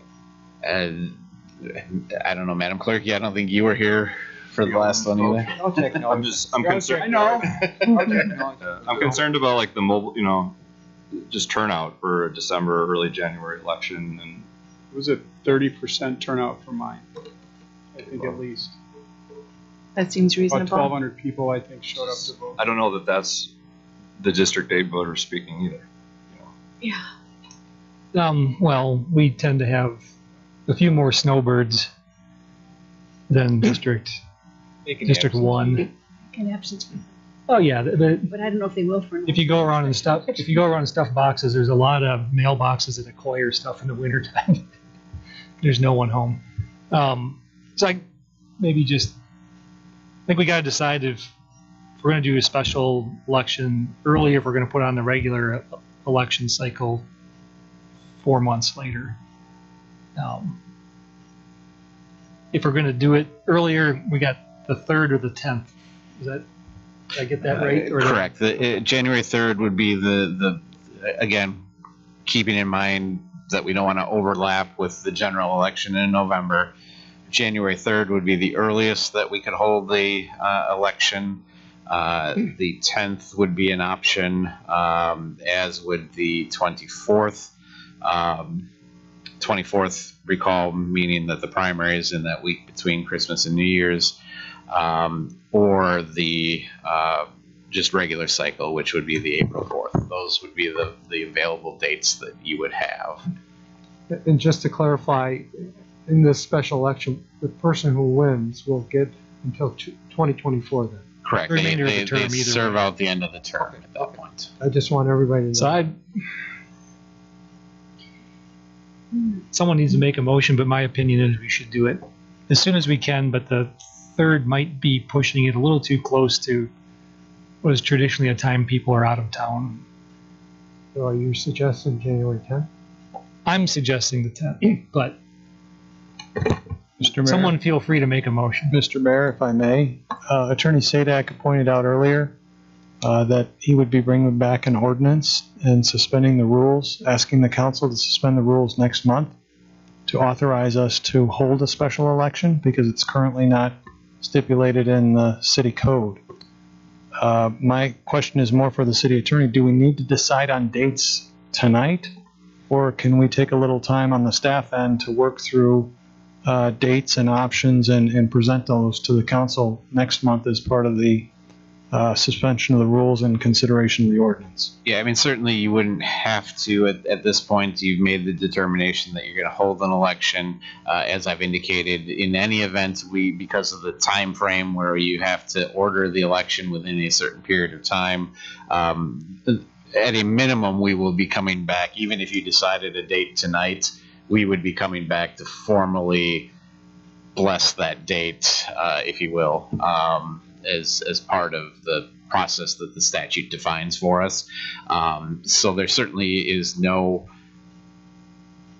kind of hard and fast rule that says you have to set a date tonight. We could lay out all the options more clearly for you next month. As I say, we will presumably bring back a code amendment to just clarify that this is an option, although I do note that notwithstanding the fact that our code says it clearly contemplates an appointment, the code hasn't changed since 2006, so the election in 2013 would have been done in violation of that code as well.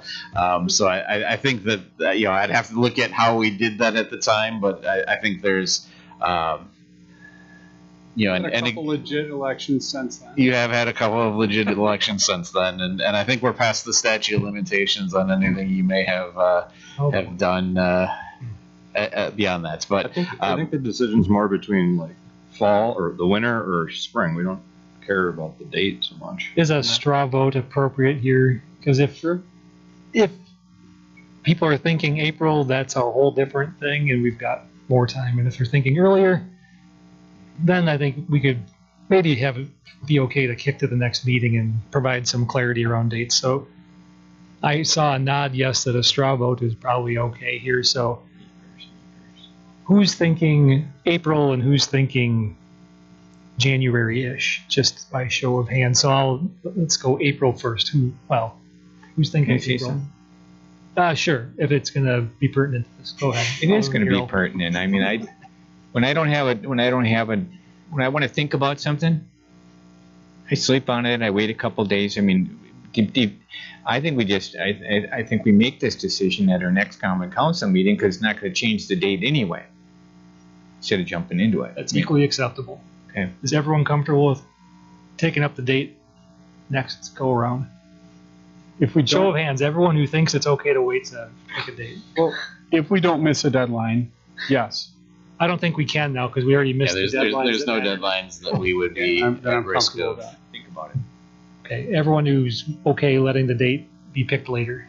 Looks like a pretty solid majority. Okay, we'll pick the date later. That, I think, concludes this item. Does anyone need a break, or do you want to keep plowing through it? We don't have that much left. 2-minute break. We don't have that much left. Let's just plow through it. All right. Thank you, everyone, for bearing with us. Wish you best the most of luck, assuming you apply or submit papers. Next, we have public hearing for ordinance 2022-1621. Ordinance amending the planned unit development for the property located at 12831 North Fort Washington Road in conjunction with expanding the hours of operation from 7 a.m. to 7 p.m. So it's recommended by the Planning Commission on April 25th. First reading at council was at May 10th. Need a motion to go into public hearing. Motion to go into public hearing. Second. Motion and a second. All those in favor of going into public hearing, please say aye. Aye. We are now in public hearing. Is there anyone wishing to speak on this item? Seeing and hearing none. Move to close public hearing. Second. Second. Motion and a second to close. All those in favor of closing public hearing, please say aye. Aye. We are out of public hearing, and we will immediately take up consideration of that same ordinance. Is there a motion to approve or any comments? Move to approve. Second. Motion and a second to approve ordinance 2022-1621. All those in favor, please say aye. Aye. Any opposed? That motion passes. That ordinance passes.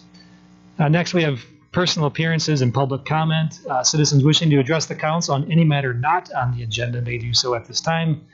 If you desire to be heard on agenda items, you may be heard when that item is considered on the agenda. Please speak into the mic at the podium. Time limit is 5 minutes.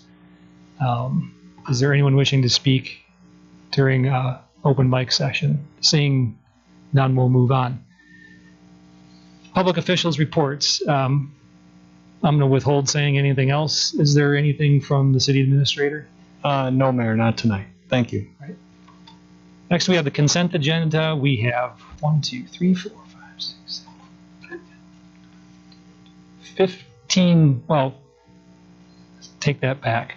13 sets of meeting minutes zoning enforcement report, and the CMAR, the comprehensive financial annual comprehensive financial report on the consent agenda, as well as 2 resolutions. One is 3957 for the bike path easement. The other is 3958 approving the CMAR, which we discussed as the sewer commission earlier. Is there a motion to approve the consent agenda? Move approval. Second. Motion and a second to approve the consent agenda. All those in favor, please say aye. Aye. Those items are approved. We have some ordinance first readings.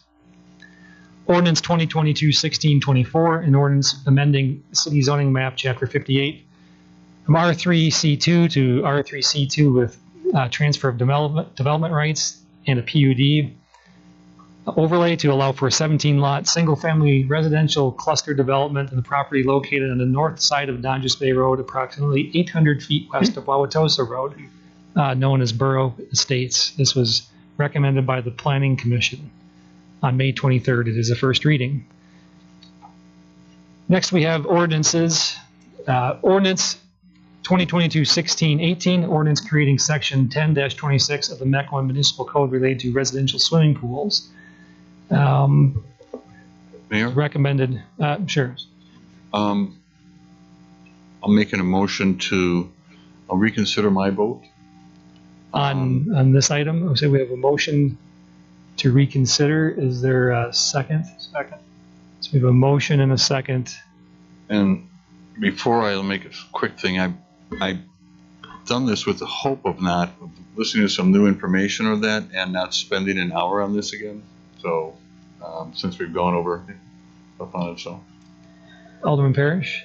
Thank you, Mayor. I agree with reconsidering it. I would like to reconsider it and then immediately table it to send it back to committee, as the current ordinance would be a no vote for me. But in the spirit of trying to get to yes on something that my colleagues have spent quite a bit of time on here, I'd like to give them another kick at the can. There's certainly a few things that would make me more comfortable with it. So I hope we don't vote on it tonight, because that will just end this for good. So. Well, it'll end it for 3 months and then it can come back. You can make the vote to reconsider and then make the motion right away to table. Yeah. Alderman Gierl. Yeah, there's been, I think it'll come back to the committee. I mean, I talked to the city attorney, and there's going to be some substantial changes to it. So if it goes back to the committee, I think that, we can try and work through it to make it acceptable. What? Alderman Boucher. I would just like to add that there is a document at the table that I did research talking to somebody yesterday, so please, if that goes back to committee, include the discussion that I found out from the PHTA. So I've heard a desire to reconsider. I've also heard some indication that on multiple fronts, we think it needs to go back to committee. So we have to get through the reconsideration first. So we have a motion and a second. Any other discussion on reconsidering? Alderman Stralchek. Just point of order question. I'll keep it simple. Do we need to reconsider and then take a vote to send it back to committee, or can city staff just, with our direction, send it to committee and just rework this?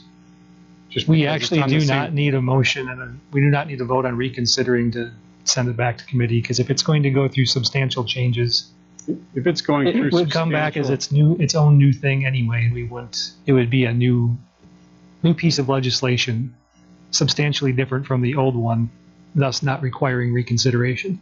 Yeah, if there's substantial changes, I don't need. Can we get an idea of what the substantial change is? I mean, what's considered substantial? You're making modifications to just about anything, the age of the people supervising it, more technical standards, things of that nature. I think we contemplated this might happen, and we talked through some scenarios this morning, you actually don't need to reconsider it at all to send it back to committee. Yeah, there's not a real clear definition as to what substantial change means, but just in light of what kind of the suggestions that we've received, I've received some from Alderman Parrish, received some from Alderman Bushy, that the revised version I think would be different than what we're talking about in a material way. Then. So. Yeah. Unless you want to spend an hour or two here. No, thank you. It all out, so. I don't want to. Well, okay. Before we do that, we do have one member of the public that's signed to speak up, and I don't want her to lose her right to speak. So we will entertain the one person making public comment, and then we can choose to do what we want to do with the motion on the table to reconsider. That's only fair. So Amber Schrader from 10879 North Wildcat Way. Okay, I'm only going to take a minute since it's obviously going to be tabled and there'll be further discussion. Did want to say thank you for the reconsideration. I agree with all of you. There's still a lot of work to be done in this ordinance. The current ordinance as it stands, I don't think is adequate, and the ordinance as we had written it, I don't think is quite there yet either. So willing to work with you all again and give it another shot. Did want to point out that recently on the MLS, I was sent 2 different homes in Mequon that are for sale right now that were built within the last 10 years, and neither of them has a fence around their pool. So I think there's a lot of work to be done in the city. Neither of these 2 homes have a fence. Neither of these 2 homes have an automatic pool cover. Their pools are just wide open. So I don't know if that's an inspection issue. I don't know if that's some kind of special permit that you can get, which I'm unaware of, but do want to bring that to everybody's attention. I'm happy to send you the addresses later in an email, as these were just sent to me. But I think there's a lot of work to be done, and I'd be happy to show up at the public safety meeting and keep working on this with you all. So I appreciate the opportunity. Thanks. Thank you. So now, noting that we don't actually need to take any action to send it back to committee, do we want to take any action, or just send it back to committee? Well, you have a motion, so I think you have to either they can withdraw it. They can withdraw it, and we can vote on it. If no one wants to withdraw, we'll call the question. Did I second it? Withdraw. I'm not following that. If we're, I mean, right now that is dead, so we have to bring out a brand new one back to public welfare. Then, that's what you're saying. I think that's correct. That's everyone has contemplated it's going to go through substantial revision, and we won't get it right here tonight because it's. No, we're not going to do it tonight. Yeah. Okay, we'll take the vote. We have a motion in a second. To reconsider. We can vote to reconsider, and then we'll presumably vote to do something to table it right after that. All right. So we don't need a roll call for this, do we? All those in favor of reconsideration, please say aye. Aye. All not in favor, please say nay or no. The ayes have it. Is there another motion? Motion to table. Second. Motion in the second to table. That's not debatable. It's always just for point of clarification. That is a motion to table and to refer back to committee. Correct. Is that correct? That is, agreed. That is correct. Okay. Okay. That's what I thought I heard, but. Thank you for the clarification. Now we won't debate it anymore. All those in favor of tabling, please say aye. Aye. Opposed? Motion's tabled.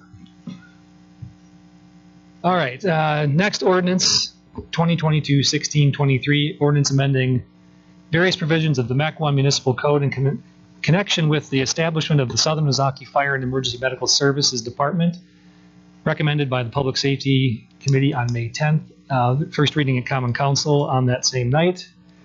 Move approval. Second. Motion and a second. Any further discussion? Just, I guess, for the purposes of clarification, the council did note that there were changes that were made between last month and this month. They were identified in the packet. We can go through those if anybody needs to do that, but otherwise the current version would be the one that is adopted. They were minor in nature, just clarifying things. The original author of the document found subsequent clarifications that needed to be made. Correct. Those are before you tonight. All in favor? We have a motion and a second. All in favor of approval, please say aye. Aye. Opposed? That ordinance passes as well. Resolutions. We have Resolution 3959, the resolution authorizing execution of the professional services agreement for the completion of a class and comp study for non-represented positions with GovHR USA LLC in the amount not to exceed of $22,200. This was recommended earlier this evening by Finance and Personnel. Is there a motion to approve? So moved. Second. Motion and a second. I'm happy to announce I see representation from the library here. This will actually include assessing library staff free of charge from the new outfit. So we're happy we could accommodate you for a very reasonable price. All those in favor, please say aye. It's money. Oh, it's right. It's money. Okay. Okay, call the roll since it's money. Alderman Garrow. Aye. Alderman Parrish. Aye. Alderman Schneider. Aye. Alderman Strelchuk. Aye. Alderman Bushy. Aye. Alderman Meyer. Aye. And Alderman Hancher. Aye. The ayes have it. That resolution is approved. Resolution 3960, a resolution amending the City of Mequon financial policies to include Policy Statement 15 regarding vehicle leasing. This was recommended earlier by the Committee of the Whole. Is there any further discussion or a motion to approve? Move to approve. Just a point of clarification, that's with Alderman Meyer's modifications. Correct. With the modifications discussed at Committee of the Whole, there was the reviewing quarterly. Quarterly. Yeah, quarterly. Was that it? Yeah. Okay. Thank you for that. That's a good point to add. Don't want to lose track of that. We have a motion and a second. We have a motion. I don't think we, okay, a motion and a second. All those in favor, please say aye. Aye. Aye. Any opposed? Seeing none, the motion passes. Resolution 3961, a resolution authorizing receipt of infrastructure improvements and an execution of a dedication agreement with the Thiensville Mequon Youth Baseball Association for dugout improvements at Rotary and River Barn Parks. Recommendation forthcoming by Public Works. Public Works did take this up this evening and approved it unanimously, so I recommend approval. It's a motion. Is there a second? Second. Motion and a second. I'd like to thank them for their public-private partnership. Is there any further comment, or we're ready for a vote? Alderman Just a real quick Strelchuk. one. I've been in those dugouts with kids, and the rain and the cold and everything else. Dugout improvements are greatly appreciated, so thank you for stepping up and investing in our community. Any further comment? Seeing none, all those in favor, please say aye. Aye. Aye. Any opposed? The ayes have it. Motion passes. Finally, we have resolution. Mayor, I'm going to recluse myself in this vote, but Nope. maybe done before I get out of my chair. Before you hit the back of the room, for sure. Resolution 3962, a resolution authorizing award of a contract to design Tamerlane Drive Lift Station O capacity improvements from to SEH of Sheboygan, Wisconsin, in the amount of $46,960. This was recommended earlier this evening by the Sewer Utility District Commission. There's a motion and a second. Any further discussion? Seeing none, please call the roll. Alderman Parrish. Aye. Alderman Schneider. Aye. Alderman Strelchuk. Aye. Alderman Bushy. Aye. Alderman Hancher. Aye. Alderman Garrow. Aye. That passes. We have no specified unfinished business, which means we're looking for a motion to adjourn. Move to adjourn. Second. Motion and did I hear a second from the far right? Motion and a second. All those in favor of adjourning, please say aye. Aye.